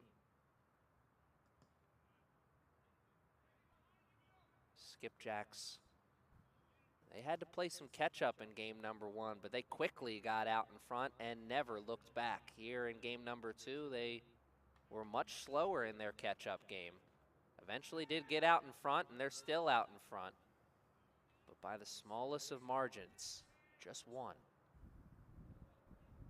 And Swift very aware of how important that runner is at first, trying to keep him as close as he can.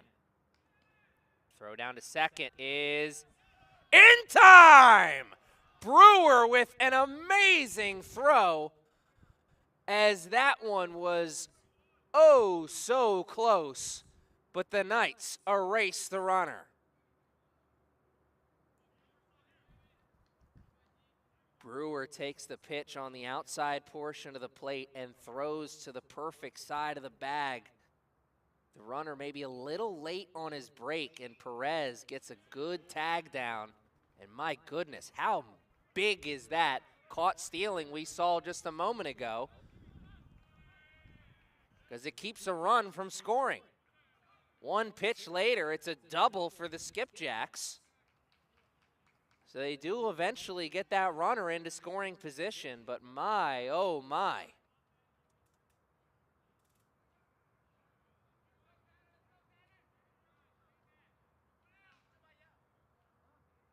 Skipjacks may have just thrown away a winning lottery ticket potentially. If the Knights are able to regroup and keep that runner at second base and find the necessary plays defensively, we could be looking at a huge what could have been moment. Still, of course, more plays to be made for the Knights. That is where they find themselves sitting right now.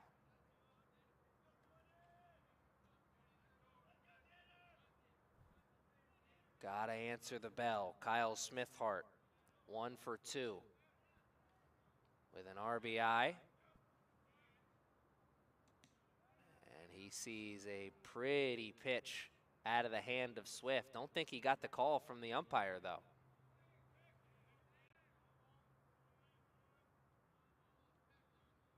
Yes, indeed, he didn't. It's 3-0.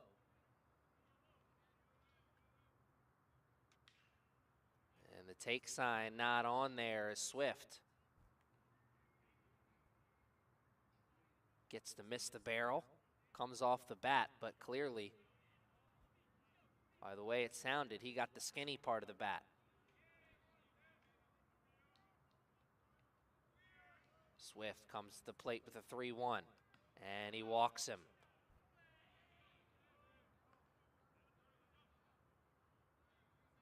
A 5-pitch walk to Kyle Smithhart brings Chase Hubrid up to the plate, but the silver lining for the Knights is it does introduce that 2-for-1 special.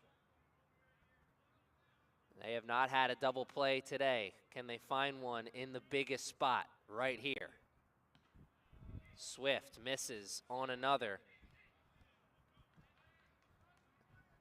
as he's got to find the zone. He's got to regroup.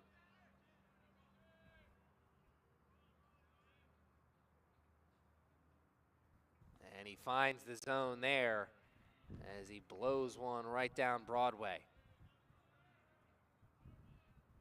Fireball out of the hand of Swift.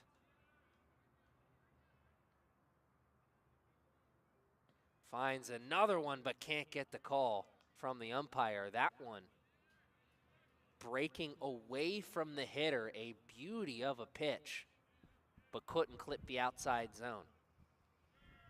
Instead it's 2-1, and now it's 3-1, but Brewer, throw to third, it's in time! Just like that, there's 2 outs in the inning. Oh my goodness.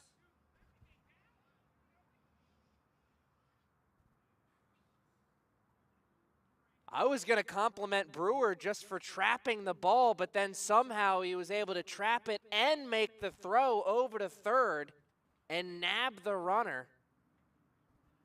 My goodness, 2 caught stealings in this inning.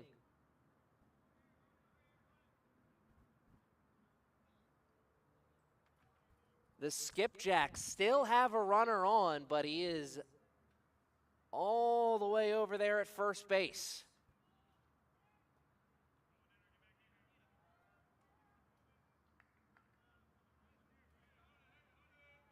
What a moment flashing in front of our eyes. Skipjacks reeling right now, trying to hold on here in the bottom of the 5th. Or excuse me, the top of the 6th.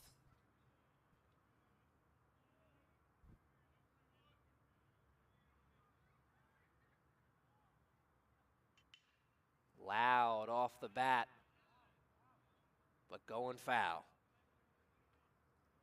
Chris Hubbard is still in the batter's box. That was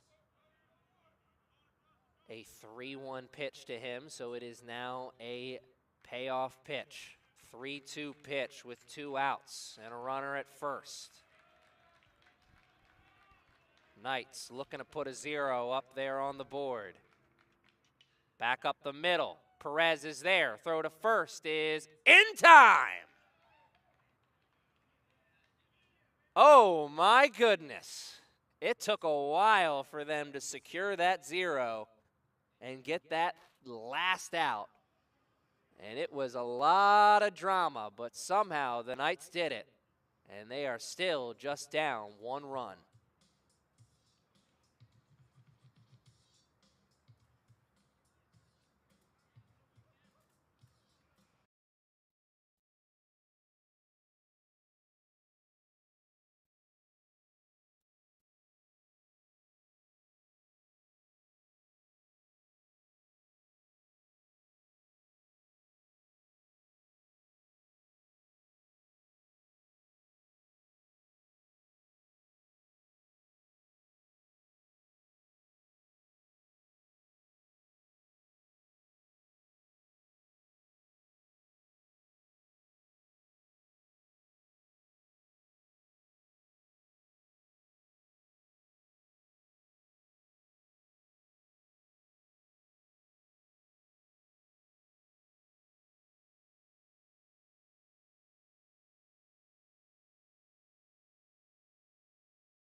Skipjacks gotta find a way to not allow this game to get away from them, as the breaks in the game are starting to go in the way of the Knights. They got 1 run in the bottom of the 5th, took their first step on the comeback trail, so to speak, and then, my goodness, what a defensive inning in the 6th. Brewer from behind the plate throws 2 separate runners out as Castillo starts us off with a single here in the bottom of the 6th. Castillo was in the batter's box when the 5th ended, so he started us off in the bottom of the 6th. A single up the middle off of the glove of the shortstop, but that one was away from him. We'll see officially how they score it. And it indeed is a single up the middle for Castillo. Diego Garcia 0 for 1 on the day. He squares around to bunt as the job is get him on, get him over, get him in. Castillo got himself on. Now it's Garcia's job to get him over.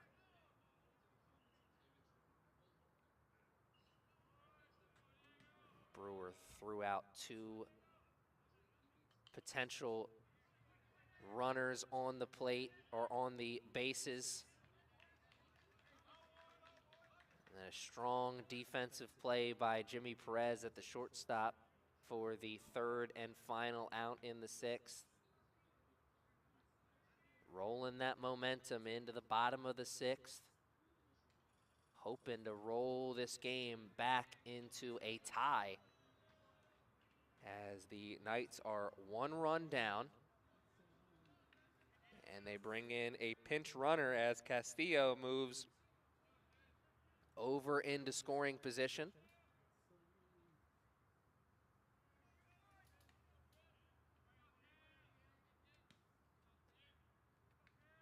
Garcia with a productive out as he grounds out and tosses the baton down to Brewer. Salili is pinch running for Castillo. He's at second now. Brewer looking to make it a hot 6th inning for him. He is 0 for 1.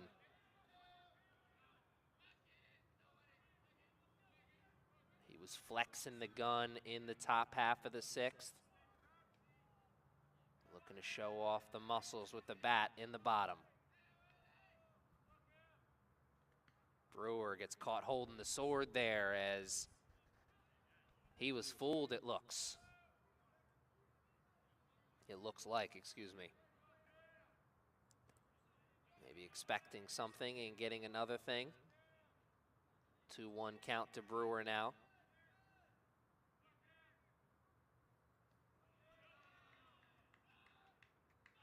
Good job by the Skipjacks catcher holding on to that one. As Salili will be looking to run on anything that gets past home plate. Brewers in the 3-1 spot now. And he'll move the runner over to third. And he will not get himself on. Good stretch over there at first by Smithhart. A strong throw across the diamond. Hits the first baseman right in the chest. And a good stretch for good measure. Tying run is 90 feet away. Knights need a hit. Can Ota give it to him? Haya Ota, 0 for 1. Swinging at the first pitch. Cannot make contact on the breaking ball as Kissel still out there. That was his 81st pitch on the day. Ota brushed off the plate a little, and the catcher lost it, but he did a good job of blocking it initially, as it didn't get past him. Instead, it stays in front of him. And the runner has to stay right there at third. Ota's count moves to 1-1 now. And time called on the mound as we may see a new pitcher come into this game. The coach is coming out onto the mound, and there has been multiple players warming up for the Skipjacks.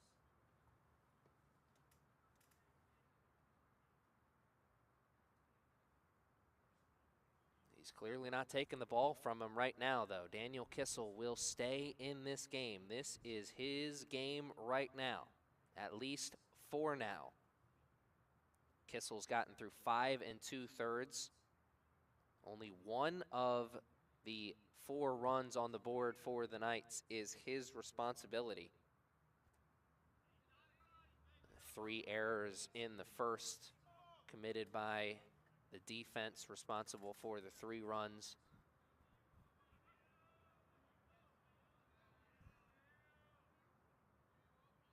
Ota. Dying Quail back to the pitcher who cannot make the play. This game's tied. Ota takes second. He's taking third, the Little League triple. As Ota will be out. Nope, they're going to say that was out of play. Ota will have to go back to second. And that's actually a blessing, as he would have been out.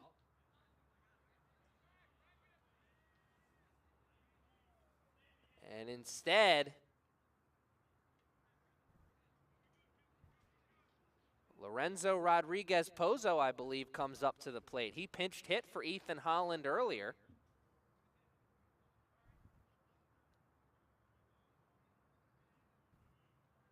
And indeed it is, LRP. Oh my goodness. What a spot in the game now here for the Knights, as LRP checks into the left-handed batter's box. Looking to come up big for his team. The go-ahead run is in scoring position. Ota, a soft, dying grounder right back to the pitcher pretty much. But he was running hard to first base. Pitcher had to make a perfect throw over. Could not do it. This game's tied once again.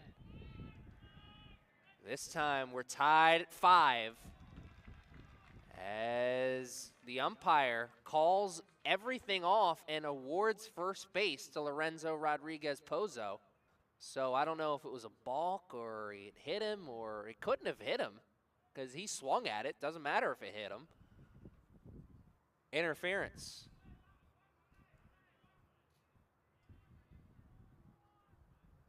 Catcher's interference, I believe, is the official call.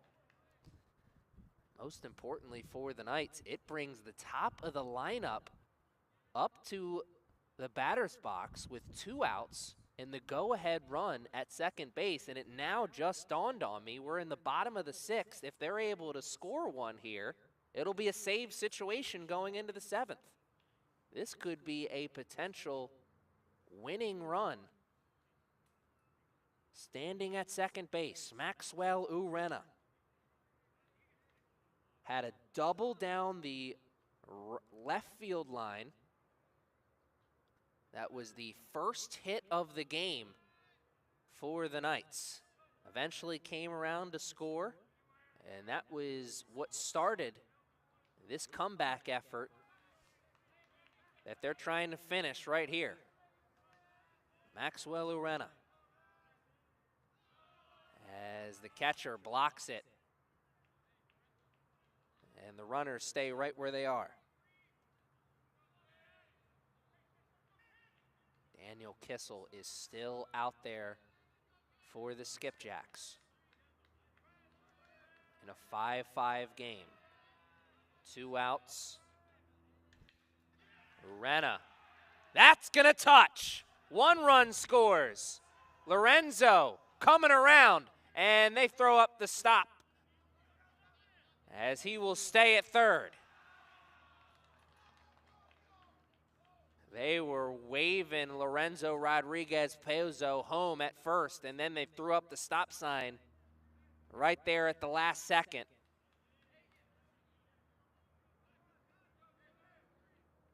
Right fielder for the Skipjacks did a good job of throwing that ball in and hitting his cutoff man. Third baseman, or third base coach for the Knights, did not want to make the final out at the plate. Why not? They've got all the momentum rolling on their side right now. 2 runs in the inning, 3 now in a row for the Knights as they have grabbed the lead once again, and they're trying to hold on to it now. But they've got to deal with a new pitcher as finally the Skipjacks go to the bullpen.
Will Hagan is doing the pitching now for the Skipjacks. He is making his 14th appearance on the year. He started 5 games, and he's gotten through 23 1/3 innings so far this season. McCray is now pinch running at third for Lorenzo Rodriguez Pozo. A little bit more speed on the bases as 2 runners are in scoring position. The Knights have made it a save situation entering the top of the 7th, but they would like to put some more distance between themselves and the Skipjacks. And they will at least put 1 more run on the board, as the catcher for the Skipjacks have been doing a great job all inning, really all game long, of not only blocking the ball, but keeping it in front of him. For the first time, it really gets away from him. And at the worst time, Elijah Seri watches as another break in the game goes the way of the Knights.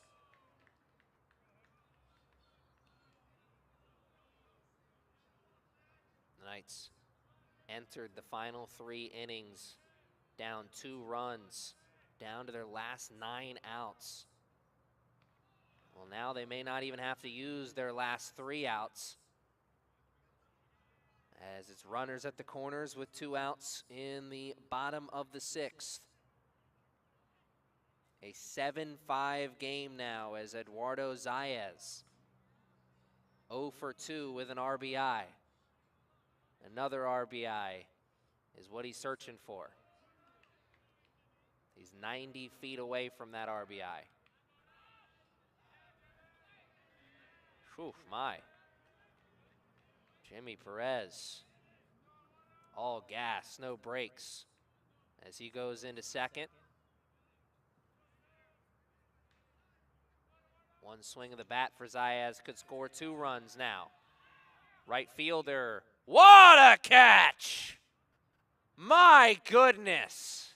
The inning finally comes to an end for the Skipjacks on a beautiful catch from their right fielder, Colson Bennett. He comes in like a wrecking ball and eats the ground and the ball. Keeps hope alive, maybe just for a moment, as they now are down to their final 3 outs and down 2 runs on the big board. 7-5, the Knights have come all the way back, now looking to finish the job.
Danner Swift is out there still doing the pitching.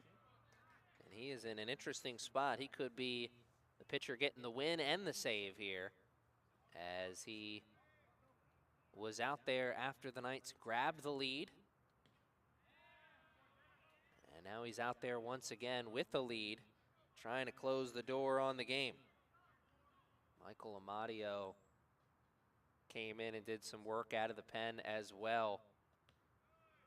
Arnaldo Carrion was the starter for the Knights.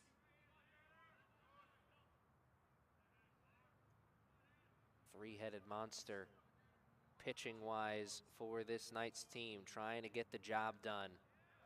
secure the victory, get the split with the Skipjacks, not only in this game, but on this season. As we see some warm-up action now taking place in the bullpen for the Knights. As Swift issues a 5-pitch walk.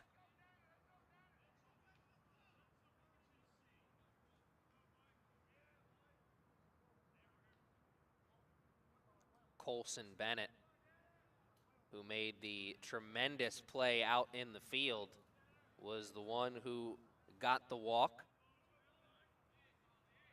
Tolley, the designated hitter for the Skipjacks, now in the batter's box. It is 3-4-5 due up, so it's 4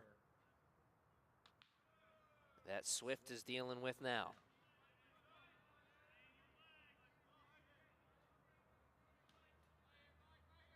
This trio of men that Swift has to deal with, only 2 hits on the day. And Swift now has Tolley down to his last strike. Tolley's gone down on strikes 3 times already, trying to avoid a 4th.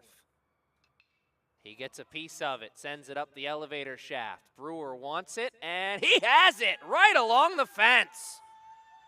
What a catch by Cameron Brewer. So Tolley doesn't go down on strikes, but he does go down with the out. Elijah Sayre now in the batter's box, looking for something he can elevate as Swift wants to get the 2-for-1 special to end the game. The Knights have not gotten a double play all day long. What a time for the double play right here, right now.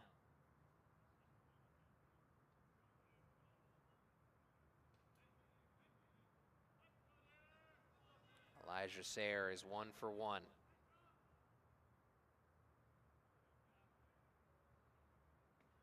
Swift misses as Elijah will start with the advantage 1-0. The sun is still shining, but evening is right around the corner. Afternoon is turning to evening. And this game will be over soon. How soon? The Knights are hoping it's just 2 more outs, and then we say our final goodbyes. Swift comes to the plate, but cannot find the outside portion of the zone.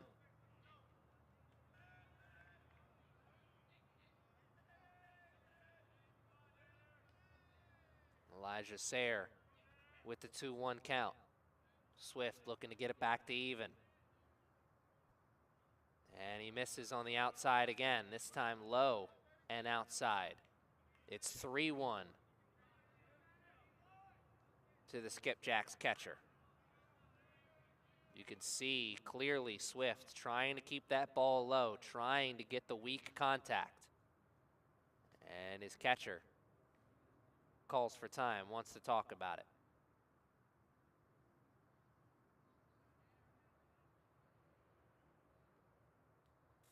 "75% wants to talk strategy, 25%. Where are we getting pizza from after the game?"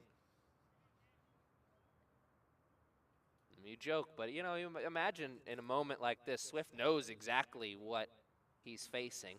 He knows what he needs to come to the plate with. So a friend in that situation may try and diffuse the nerves just a bit. It's not all strategy. Sometimes it's relationships as well. And Brewer said the right thing as Swift comes into the zone.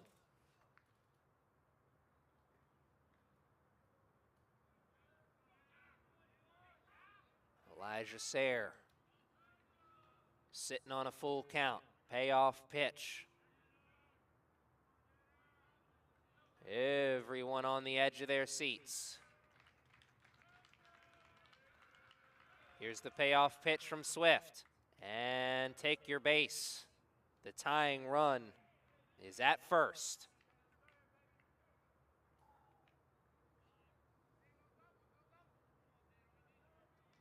In the outfield, rearranging themselves just a bit. Playing no doubles defense as this game takes a little bit of a turn. How much of a turn? We're going to find out in a moment, as it's another meeting of the minds on the hill, but this time the pitching coach is coming out, so he's going to talk to Swift. It's still going to be his game, but the leash is certainly short, as there's some warm-up action taking place in the bullpen right now.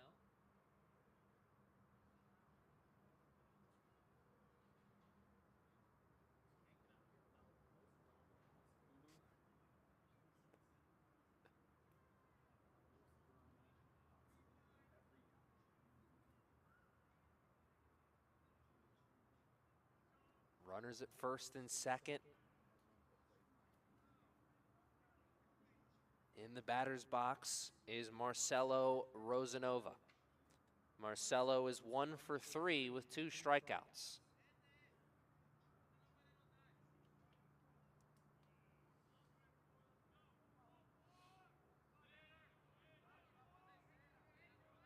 Silver lining still remains for the Knights. They are 1 pitch away from a double play that could potentially end the game. And a beauty of a pitch from Swift. Whatever they talked about, it certainly worked. His best pitch yet. He finds the curve on that one. And now he's got him in the 0-2 hole. Rosanova down to his last strike.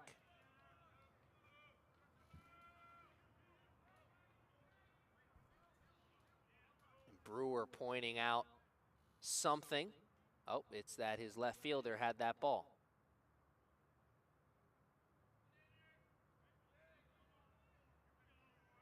Knights gets set up defensively. And now we'll look to get back to work. Trying to close the door on this game.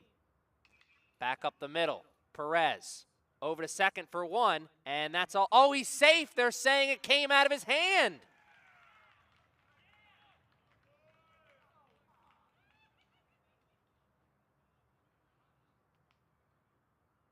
They're saying he never got the transfer down.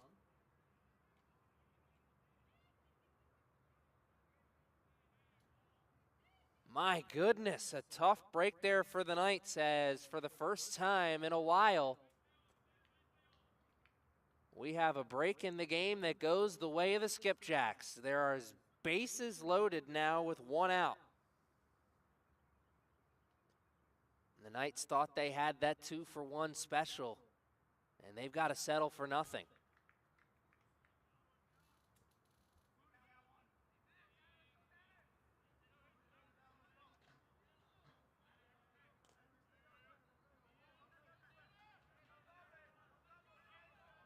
And the next out for the Knights could be at whatever base is available at this point. Oh my! It's a 1-run game now. Swift hits the next one, and that brings a run in. Tying run 90 feet away now.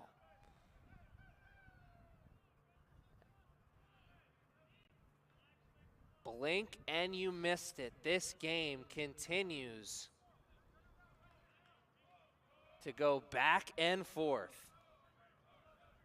Wallace was in the batter's box. He was 2 for 3. He was hit by the pitch, so maybe a little bit of a silver lining. Now they have to deal with Clay. He's 0 for 2. Now the Knights really need a double play.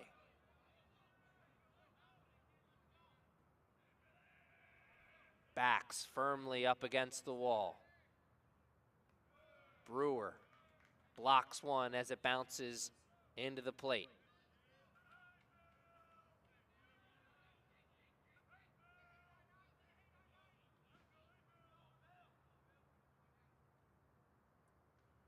And that one bounces away from Brewer, but the runner does not want to test him.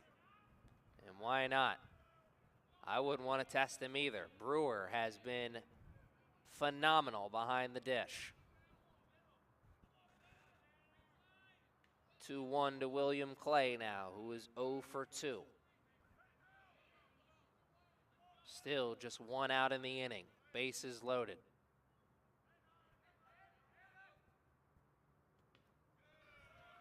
And William Clay is sitting on a 3-1. Danner Swift has to find the strike zone here. A walk. Well, you don't even want to think about it. The 3-1 pitch does not come into the zone. It comes oh so close. This game's tied once again.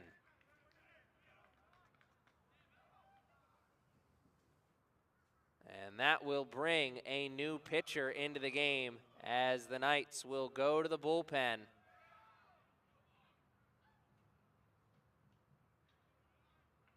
What a spot for that man to come into. Bases loaded, tie game in the top of the 7th with 1 out. My goodness, what a game here between the Skipjacks and the Knights. The teeter-totter, the seesaw, they're riding it.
Mitchell Heinlein is doing the pitching for the Knights, and he is pitching in a pressure-packed situation, maybe the most pressure he's faced all season long. Bases loaded, 1 out, tie game, Skipjacks. Riding the momentum now. As this game has gone back and forth a few more times after that. 3 runs to start the game for the Knights, 5 runs in a row for the Skipjacks after that. And then the Knights were able to grab a 7-5 lead, make it a save situation going into the top of the 7th as they scored 1 in the 5th and then a couple more in the 6th. The 7th inning has brought new drama. Jackson Monroney is in the batter's box right now. He's the number 9 hitter for this Skipjacks team. He's sitting on a 2-1 count. And now it's 3-1 as Heinlein misses high.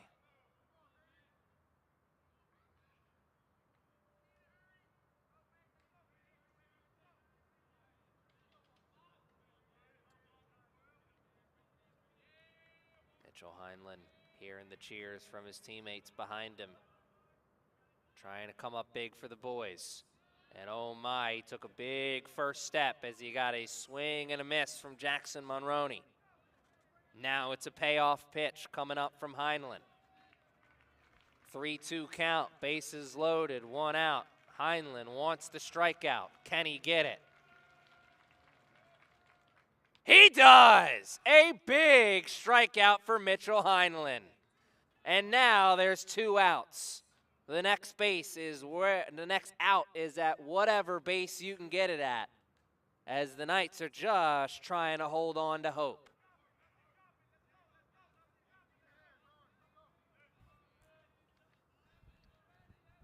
Top of the lineup now here for the Skipjacks. Keith Smithhart. What a time for him to come up once again. He had 2 doubles in game number 1, and he's got 1 hit in game 2 with an RBI.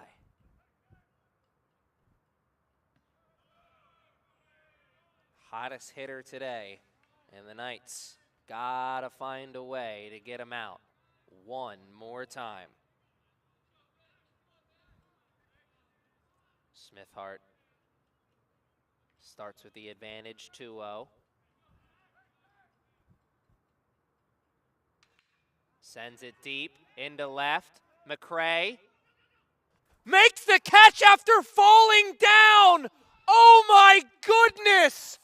What a catch! What a moment!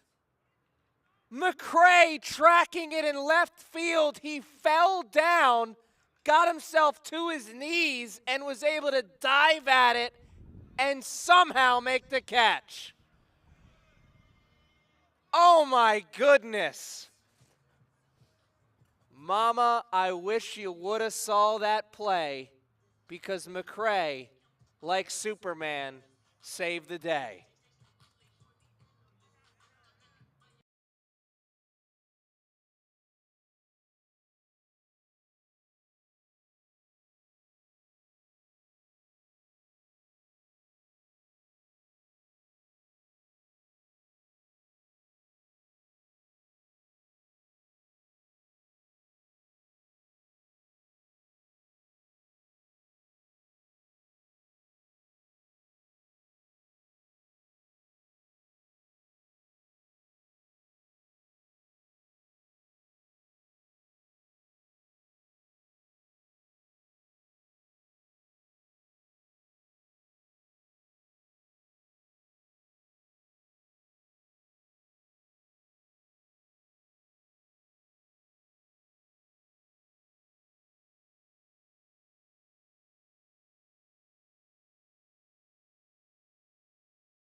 it off as the battle continues for him. I'm sure the pain will set in, but he's hoping that's at first base. Justin Cook looking to get himself on with no outs. The top of the 7th was productive for the Skipjacks. The Knights looking to make the bottom of the 7th productive on their end. Justin Cook has fouled 2 tough pitches off as he is staying alive.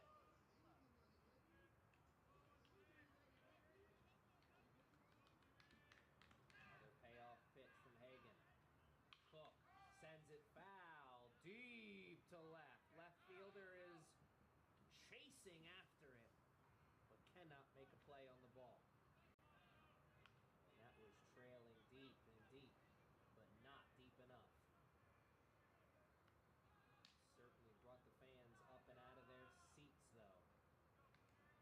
Justin Cook is battling here to start the bottom of the 7th. He's fouled off 3 in a row. And make it 4 in a row. As he sends that one farther out of play down the left field line. Cook got under that one. Earned the right to see one more once again. Another payoff pitch from Hagan. And Cook gets on this time with a single down the left field line. He's going to test 2. And he's in there standing. A leadoff double. Justin Cook fouled off 4 pitches and finally saw one in the zone he could work with. And it's a leadoff double in the bottom of the 7th.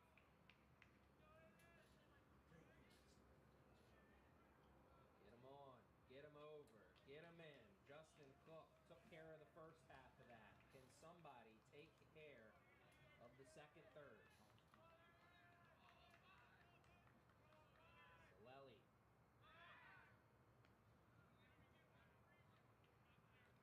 Was initially supposed to take some hacks here. Not sure if he will, as he came in as a pinch runner. And indeed it is Aiden Solelli.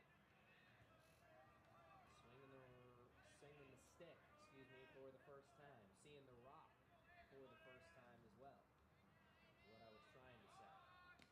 Solelli trying to lay down the bunt and get a productive out for his team. Move Justin Cook 90 feet away from a Game 2 victory. Solelli in the 0-1 hole as he couldn't get down the bunt. First time around. Second time. Cannot get it down either. How much faith does the third base coach have in Aiden Solelli? Is the bunt sign still on?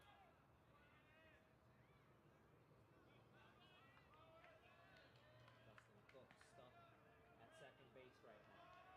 Solelli is looking to get it down. He's showing bunt. And he cannot get it down. Oh my. A big sigh of relief for the Skipjacks, players, coaches, and fans. They get their first out here in the bottom of the 7th. Solelli can't get down the bunt, so he has to toss the baton down to Garcia. Diego Garcia. 0 for 1. Hitting with a man at second base. Justin Cook. Big secondary lead as Garcia watches the first go for a strike. Cook's got a big lead over there at second. He is waiting for something to be put in play so he can test the defense. Garcia puts it in play. Gets past the pitcher, but does not get past the shortstop. It's a productive out for the Knights, as the winning run is 90 feet away, but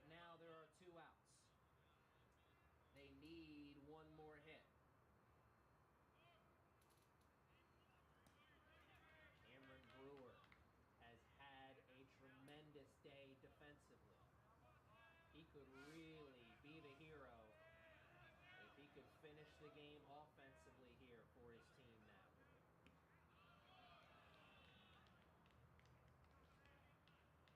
Brewer has thrown out 3 separate Skipjacks runners. Looking to send them home unhappy in game 2 with 1 hit.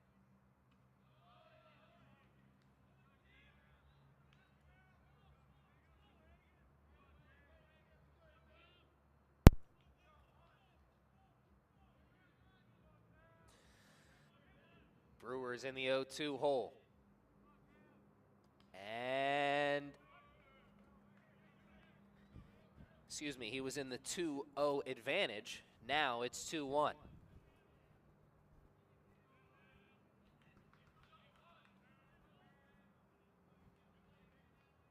2-1 pitch. Brewer leans into it a bit as it comes in close, but not close enough. It's 3-1 now to the Knights catcher. Winning run, 90 feet away. And that one definitely hits him. They're at the corners now with 2 outs.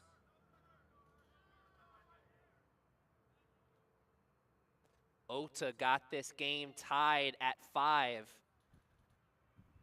when he hit one back to the pitcher and beat out the throw. Can he send us home happy with a walk-off? Ota didn't get credit for a hit on that time because he was able to reach base safely on the throwing error, but he did get the job done offensively for his team. Looking to do it again here, Ota. Watches the first one get called for a strike. Haya Ota, the third baseman for the Knights, looking to put the hero pants on. Winning run still 90 feet away. Ota puts it in play. It's a dying one. It touches! Ota, the walk-off single! Haya Ota with a bloop single to steal the Game 2 victory over the Skipjacks.